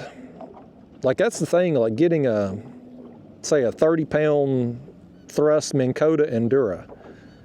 Like those are pretty reputable trolling motors, right? Like them things last forever. I can't fit it down that slot because it's so narrow. So that's why I had to do like the off-brand motor because it would fit. But I think the Newport it's going to be close. I had a buddy of mine has one, and I had him measure for me and send me a picture of the measurements. Man, it's going to be close. It's going to be within a hair of fitting. So if it fits, I'm going to run it. Now, Newport has a bad reputation too. In fact, pretty much everybody I know that has one has had problems at some point with it. But they are at least an American company. And whereas like that last motor I got, it's Australia. So I'm trying to warranty it through the kayak shop that I bought it from here in America. But it's probably, even if they do warranty it, it's going to take forever because it's going to have to ultimately go back to Australia. And so it's going to be a time-consuming ordeal, no doubt. But at least with Newport, it would be an American company. So if you do have a problem, you can get to somebody on a phone that actually speaks English and you can understand, and should have a quick turnaround time. between sending it for repair or replacement or whatever the case may be, whatever goes wrong with it, and then getting the new one back. That's the biggest thing with me as far as doing content for a living, is like I need working gear. Like I can't have a lot of downtime. If this kayak tears up, well, of course I got another there at the house, but like if this was my only ride and kayak tears up and it takes however long to get a replacement, well, that's downtime. I can't have that. So I need working gear. And everybody I know that's had Newport has had problems. They're kind of like longtime viewers of my channel saw me fish with a Torpedo motor a few years ago. It was a German company. They make kayak motors. And that motor was great when it worked. It was real fast, real lightweight. But the problem was I couldn't keep it working. I had it for 2 years. That was how long the warranty was. I had 4 warranty claims in 2 years. And then after the warranty expired, it tore up. And so I got rid of it. I wasn't going to pay to have it replaced once the warranty was up on it. I wasn't going to, because it was going to be like $700 to get a replacement motor pile on it. So I'm not doing that. So I just got rid of it. But these Newports are just like the Torpedo. They're almost a knockoff of the Torpedo. So I'm expecting the same problems. And I swore I would never get another Torpedo after all the issues with it. But here I am. I want a lightweight motor for this kayak for when I drag baits. I don't care about going spot to spot. Like I'll pedal. This kayak's easy to pedal. It's fast. Like I'm content with days like today where we're suspend fishing. I'll just pedal out here. But when I'm dragging baits for catfish, you need to drag slow most of the time. Like half a mile an hour-ish, give or take. This kayak is so damn difficult to pedal slow. Like the top speed of this kayak, it's the fastest pedaling kayak that I've had. But it's not so much faster than the other kayak. Like, I mean, it's marginally faster than the other pedal kayaks I've had. It's not a huge difference on the top end speed. But where this kayak is faster is getting up to speed, like that acceleration. When you first start pedaling, it's much more efficient hull to get you up to speed than some of the other kayaks that I've had. So because of that, when you're trying to pedal slow, go like a half a mile an hour or less, it's difficult to do. Because if you just move your feet the slowest you can move them, you're still going too damn fast. So like the other day when I dragged after the motor tore up, I would pretty much pump my feet a little bit and stop. And so I would get up to like a mile an hour and then coast until I dropped down to like 0.3, then pump my feet again and do that. And so you can't really get in a rhythm with it. Like you can't just pedal. like my Hobie Pro Angler and the Hobie Outback I had before and the Old Town kayak, pedal kayaks. Like in those, you could pedal slowly and keep the same cadence and keep a slow speed. On this, I just can't do it. So I would like to have a motor, just a small lightweight motor, so the days that I want to drag, I can kind of dial in that slow speed and maintain that speed.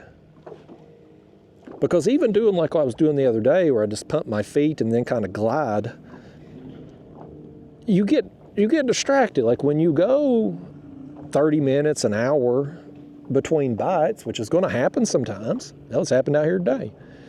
But when that happens, your mind wanders. Your mind starts to drift. You start thinking about stuff. You start daydreaming. You pull out your phone, whatever. Well, when you get distracted, when you're trying to go super slow like that, and you're having to consciously think about going that slow and you get distracted, boy, the next time you glance down, you'll be 1.5 miles an hour. You're going way too fast. You won't even realize you're doing it because it's just so damn hard to go slow in this thing. So I love this kayak, and I am hell-bent on turning this into a catfishing platform that I can do just as well in as the other kayaks I've had. But to do that, I need similar tools that I have on my other kayaks.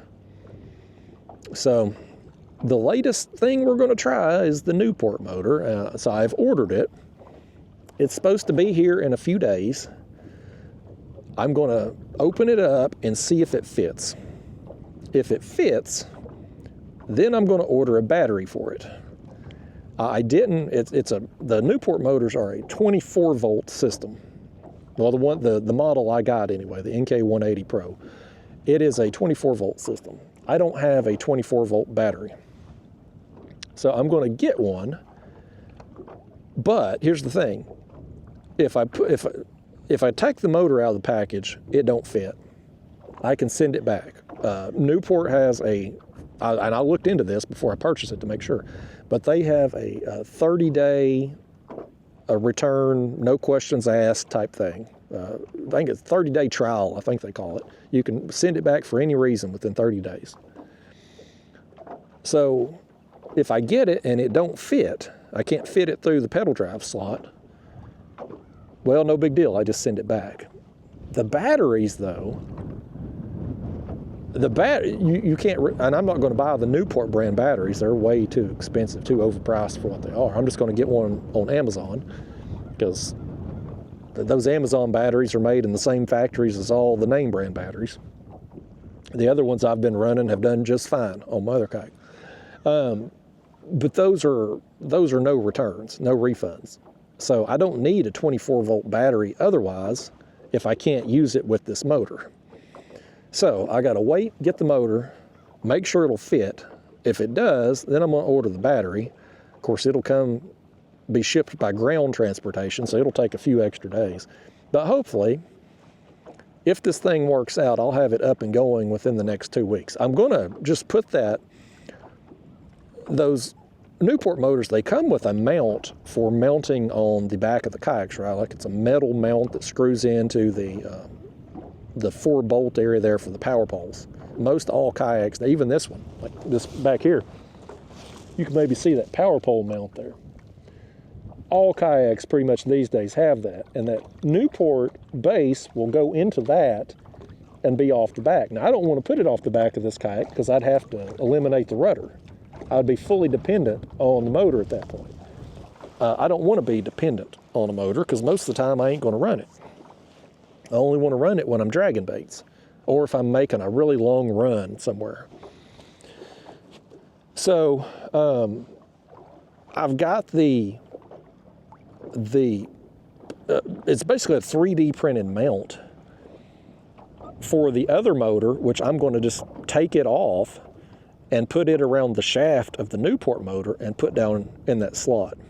And that would allow me to run it in the pedal drive slot.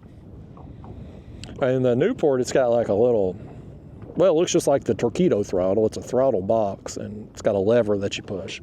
I'll just mount it onto the shaft of the motor and just push the lever here, just like I did with that button on the cheap one I had.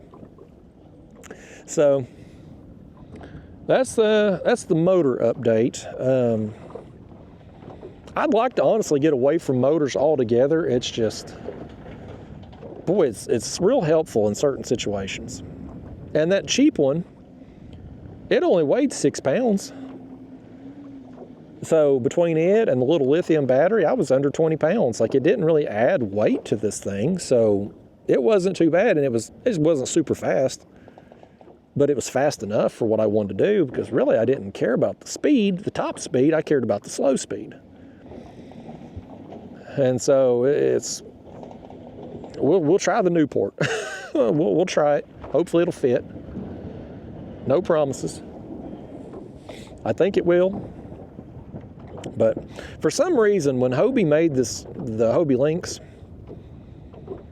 the opening for the pedal drive is a different size. Like, you use the same pedal drive systems in this as you do in the other Hobie models, but it's more narrow here.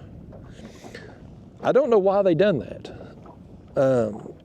It's very frustrating. Like, it's because, like, in my Hobie Pro Angler, I know that Newport motor, I know 100% it would fit because the Torqeedo fit. But with this, like, it's going to be close. So we'll see what happens. We'll try it out. If it works, great. We'll use it until it tears up, and then we'll go through the warranty process.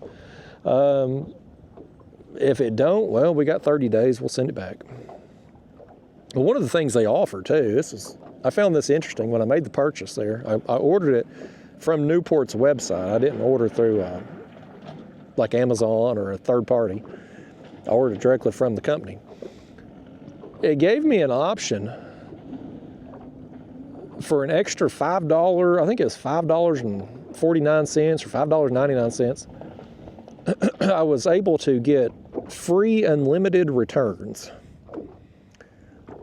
And I assume that's probably because they have so many damn warranty claims on their motors. They offer you a choice to pay $5 one time and have them print you the shipping labels, or you're going to have to spend probably 15, 20 bucks to ship that thing back to California every time it tears up. So I went ahead and done it. I went ahead and paid the $5 because I figure if it don't fit, I'm going to have to send it back anyway. So it'll end up paying for itself. But yeah, I thought that was interesting. That's the first thing I've purchased where a company has offered a service where you pay a one-time fee for unlimited returns. I thought, boy, if that isn't telling of the quality of these things, what is? Like, I know I'm going to get pissed off at it. Even if it fits, like, I know I'm going to have problems because I've had problems with the Torqeedo, which is basically this motor, just with a different name. So there just isn't a lot of options for motors that will fit through that slot, that pedal drive slot, that will actually be worth a damn. There's just nothing. And some of the other motors too, like some of the other motors that will fit, like the Bixby, that little Bixby jet motor, it'll fit through there. But you can't go slow because it's not infinitely variable speed. It has set speeds like 1 through 12, I think, on the Bixby, or 1 through 20 or something like that. I forget how many speeds it has. But I tried one on my Hobie Pro Angler a couple years ago, and on speed 1, the slowest speed you can go with the Bixby, it was moving my Pro Angler over 1 mile an hour. So it would probably be 1.5 miles an hour in this thing. That's too fast. I need to be able to go slower than that. So I need basically something that's kind of infinitely variable speed from 0 to full speed, everything in between.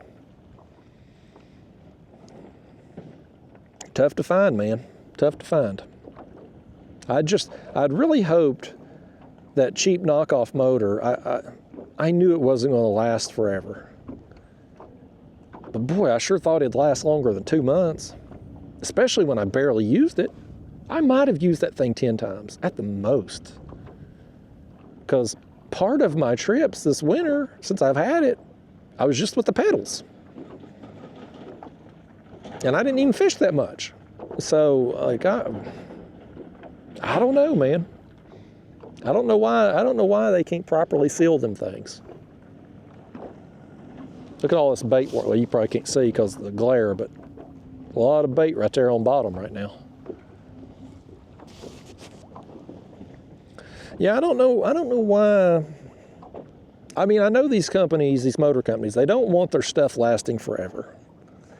Used to those like old motor guides and the old Minn Kotas, man, you could beat the hell out of them things and they would just run and run and run. That's bad for business. These companies, they need you buying new motors. They need you buying replacement parts. So I get that stuff is built to fail over time. But most of this crap that's being put on the market today by all of these companies, it don't last any time at all before it tears up. I mean, I went on about my motor guide motor there one of these trips here recently, I can't remember. But man, I've gone through 2 motors, 2 GPS systems, and multiple remotes on that one motor. The Minn Kota power drive that I had with the Old Town Autopilot, GPS unit went out day 1, and then a few months after that was warranted. I had the steering mechanism, it went out. Of course, I just told you about the Torpedo, 4 warranty claims in 2 years because the water got inside the motor there. Now we've had the other problem there with the cheap motor. It's like, man, can I not just have something that'll work like 3 years straight without a problem? Like, give me 3 years, man. Even the cheap motor, like, just give me a year. I would gladly buy one of them cheap knockoff motors every year if it would just work. But 2 months? I ain't gonna buy one every 2 months. So I don't know, man. I don't know why these companies, I have to think they probably bake it into the cost. Like the Newport motor, it's ridiculous. It was like $1,300. It's ridiculously expensive for what it is. The Torpedo was expensive too for what it was. But I have to believe they're baking into the price the fact that they know they're going to have warranty claims. They know they're going to have to replace some motors. So when they set the price, they probably factor in 2 or 3 motors costs, knowing damn good and well that they can still turn a profit even if they have to replace it a few times or repair it or whatever the case. The other thing that gripes me about some of these companies, so I was talking to Pro Neighbor there because he has that Newport, whatever. He sent me the pictures of the measurements. And he had a problem with one of his cables on his. I guess from the motor to the throttle box, he had a problem. And so Newport apparently knew that cable was a problem, and they come out with a better version of it, a heavier duty version, or somehow or another it was a better cable. And I think it's like $100 maybe or something like that. Like, it's a pretty expensive cable. But it's like, why are people that had bought the motor previously, why do they have to pay for that? Like, if you know, in this case, like, they know they had a problem with that cable. It was causing people to lose power on their motors while they're out on the water. Like, that's a problem. That should be a recall thing where everybody just gets the new updated cable. They shouldn't have to go back and buy the new cable. That kind of thing gripes my ass too. So I hope I don't have any issues. I mean, fingers crossed, we finally get a motor that will do what I want it to do and just work. I just want it to turn on and work and be reliable. But I'm not optimistic, man. I feel like at some point in time, we're going to have a problem with it, just like I've had a problem with every other. I hope it's better because of being an American company and being able to pick up the phone and call somebody and actually get an American that works for, like some of these companies too, like not necessarily the motor companies, but just companies in general. Like, you call their customer service line and you get somebody in a call center over in a foreign country. You can't understand a damn thing they're saying. They don't actually work for the company. So you can't get anything done, and it makes a frustrating process even more frustrating. But I'm hoping with Newport, like, I can at least get a representative of the company on the phone with no language barrier and hopefully get some results if I do ever have a problem, assuming it fits. So stay tuned. We'll see for that. What I'm not sure we're going to see is another fish out here. Man, we were doing pretty good there first thing, getting some action, seeing some stuff. I mean, I still see a few things on the screen time to time. We saw that bait there a little while ago, but we ain't getting no action now, man. The bite has just, it is tapered off through the morning here.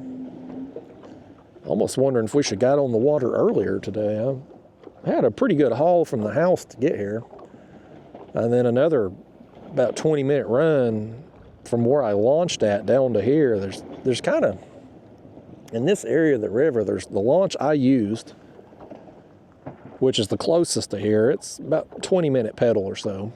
And then there's another one way back in this other creek down river from here, and it's a long ways. I mean, running from that launch out to the entrance of that creek was I mean, if you're I've done it with my other kayak with the motor. I've done it before, but I wouldn't want to come all the way up to here from that launch. Like, it would be, I guess that's where these guys here in the barge, I guess that's where they put in at, because they come from that direction. That's the thing. I mean, when you're kayak fishing, I don't care if you're using paddle, or motor, your range is still limited. I mean, even with a motor, you're going to get 4 or 5 miles an hour at the most. So if you run 5 miles at 5 miles an hour, that's as far as you're getting in an hour. I don't run trips that long, man. I try to stay, wherever I launch at, I try to stay within a mile or 2 at the most of wherever I'm launching at, because it just cuts into so much of your day. You spend more time getting to and from your spot than you do fishing. So I try to find places to launch at close to where I want to fish, and my Hobie Pro angler, it's heavy. And of course, with the motor and batteries and all that crap, makes it even heavier. So with it, if I don't have a boat ramp, I ain't using it, man. I only launch it at boat ramps. With this kayak, it's so lightweight, I can put it in anywhere. So I don't necessarily need a boat ramp. If I just have a place on the side of the road, I can slide down into the water. As long as I can do it safely, I'm good. And so that kind of opens up more areas for me with this kayak in particular. But there are some places on the river, like, you just don't have places that you can get in, kind of no man's land type places. Like, there's just nowhere to slide in at. It's either private property, or you've got a big drop from the shoreline down to the water. Like, there's some sections of the river I just can't access. We ran into that when we went down to Louisiana for that tournament there a couple years ago. Down there on the Mississippi River, like, there's just not a lot of public boat access. You have a public boat ramp here, you might not have another one for 30 miles or more. And so I had marked a bunch of places on the Google Earth on the map there that I thought I could slide into. But I couldn't get in any of it. It'd either be private property, or you'd have a 20-foot drop down to the water, and it just wasn't doable. So access can be tough in a kayak sometimes, where if you're in a boat with a motor, you just launch wherever and use your outboard to run up or down river wherever you need to go. But we make it work, man. I love fishing out of a kayak. I specifically love fishing out of this kayak. It's so much fun. When you hook into a big fish in this thing. Catching sharks, man, when I took this thing down to Florida and shark fishing in it, holy cow, what a blast.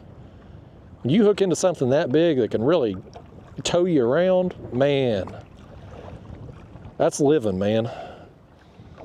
So I love this thing. I'm going to make it work for catfishing. Whether we can motorize it or not, we're going to make it work. If this wind keeps picking up, though, we ain't going to make it work out here today. It ain't super choppy, but it's choppy enough. I don't you know, when a rod bounces like that, man, it's with some of the bigger waves and stuff, like it's just, I wouldn't be surprised if that's what's kind of hurt our bite out here, because as the wind has picked up, it's coming from this direction. So it's got all of this water to hit out here, and that's what's causing the chop. Like we're kind of in an unprotected place for the direction that it's currently blowing.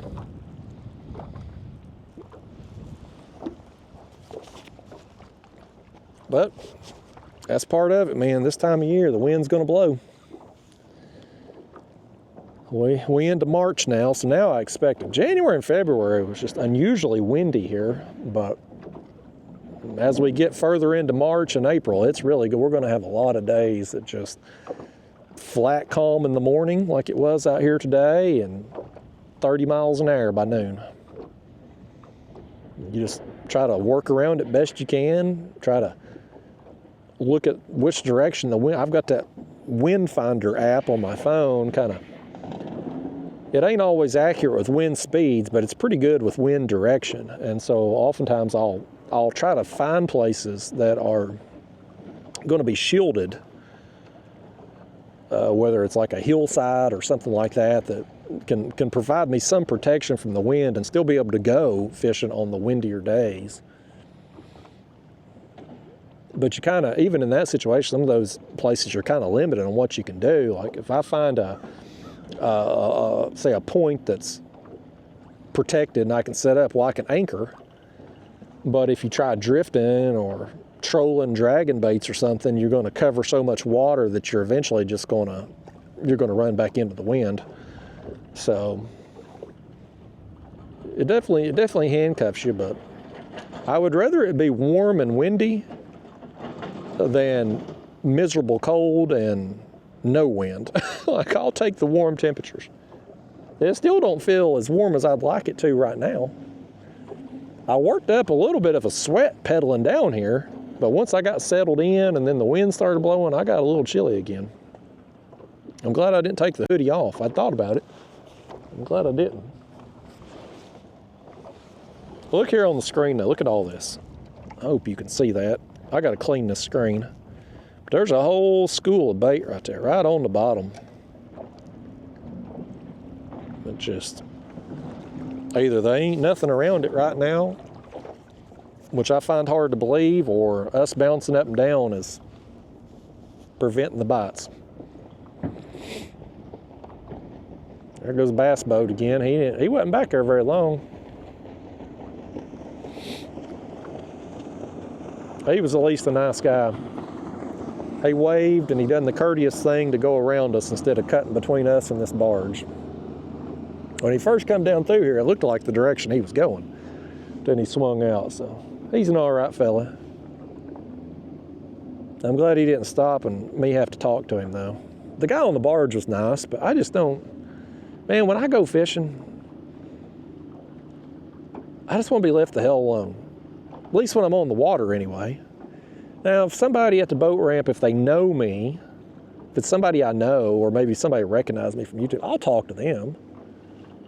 But if it's just a random stranger, it's the chit chat, man. I just don't. If I'm going to conversate with somebody, and I know I sound ridiculous saying that as I sit out here and talk to myself on this video for 3 or 4 hours, however long we've been doing this, I know I sound like a hypocrite and ridiculous, but if I'm going to conversate with another human being, it has to have some substance to it. We can't just talk to talk. I'd rather sit there in silence. I don't want to talk about how's the weather or catch anything. Like, I just don't care. That's the thing, man. I just don't care. And it's hard for me to pretend to care. I don't hide it well.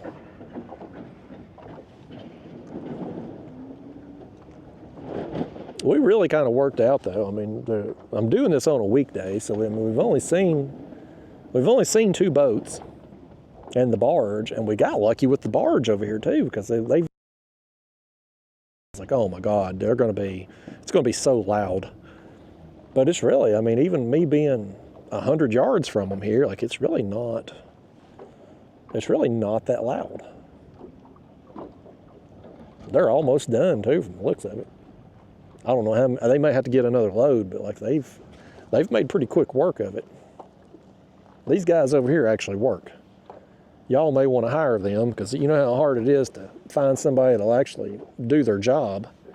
These guys, I mean, from the time they rolled up, they got started immediately.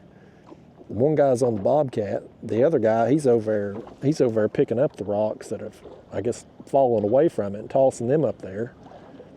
Like they've worked nonstop since they got out here. That's rare today, today's times, folks.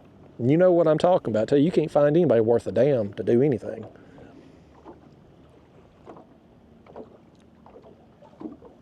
I ain't got no lakefront property that I would need riprap put on, but if I did, I'd hire these guys for sure. And they was nice too, because I mean, I offered. They got that big barge. Of course, they was able to swing in there okay, but you know, when they first pulled up, I offered to move if they needed me to, because I thought we was going to move anyway. But they was nice and went on around. So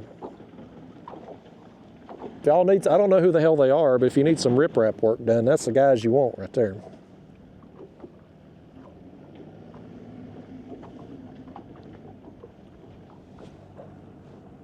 And we just keep bouncing.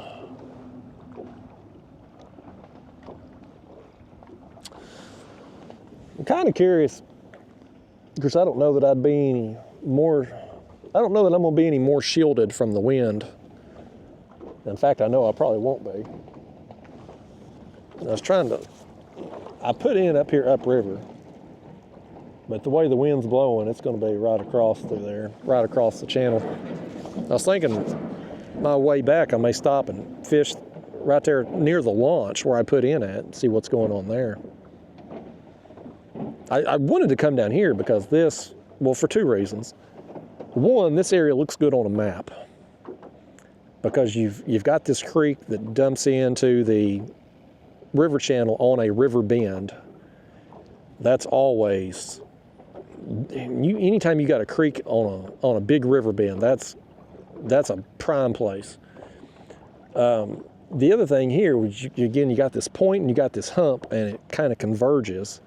So fish get funneled through. I like that. And then just recent history, I had that day where I caught several fish and whatnot out here. So, and I've caught fish here in the past, in previous years, around this time period. So I wanted to come here and try this out today. But I am curious what's up there by where I launched at. I'm probably gonna have to try it out before I go.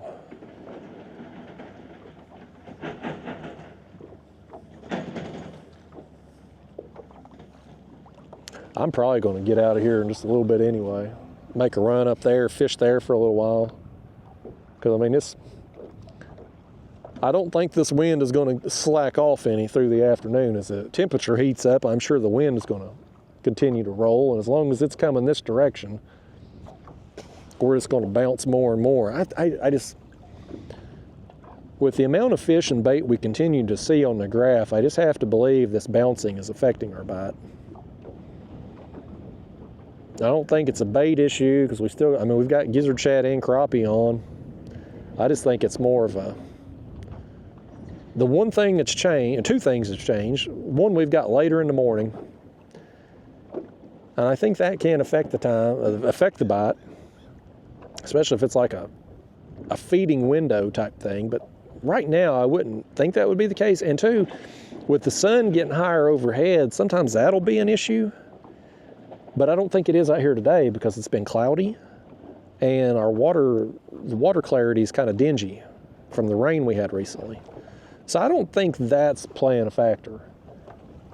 It could be, but I don't think so. I think the most likely scenario is that when we started bouncing up and down, our baits just ain't down there. It ain't natural for cut bait to sit there and bounce up and down like that. Now you might say, well, Justin, it ain't natural for a piece of cut bait to just stay suspended in the water either. And it's not. But I mean, as these as these boats drive by, they'll oftentimes, I mean, if you get a school of shad up near the surface and then prop goes through 70 miles an hour, they'll slice some of them shad up and them shad pieces will fall down through the water column. And they'll drift down kind of slow, right? Like they're not falling, they're not dropping like a rock. And so when you're suspending baits, your piece of cut bait's kind of just suspended there like a falling piece of bait. And I don't know. In calm conditions, I can do pretty good catching fish suspended. In choppy conditions, not so much. So that's the only thing that changed since we got out here was we got later in the morning and the chop picked up, the wind picked up. Either way, man, it's been a good day. We got to catch a few fish, a few blues, nothing real of any size, at one fun sizer on the crappie. Got that drum, got a few bites, had some fun out here. Got to tell some stories, got to rant a little bit. So hopefully it's been enjoyable for you all. Been enjoyable enough for me, that's for sure. I like catching fish. There's been some days, especially this winter, where I ain't caught some fish. So days like today where we do get some, I'll take it. I've also had some days too where like you say you go out and fish for 4 or 5 hours and you only get 2 or 3 bites. Like, as long as it's a good fish, I'm okay with that. But like if you go out and say I fish 4 or 5 hours and I get 1 or 2 really small fish, I can get kind of frustrated with that too sometimes. Because I feel like I've either fished the wrong spot or been out there at the wrong time, or maybe I should have tried this or that, or tried different. You start second guessing yourself. At a place like this, I mean, I know fish are going to work through. It's just a matter of timing it. And you just never know when fish are going to work through, but like, still, even if you know you're in a productive location, if you're not getting the results you want, it's easy to get in your own head and second guess yourself. So, anyway, y'all,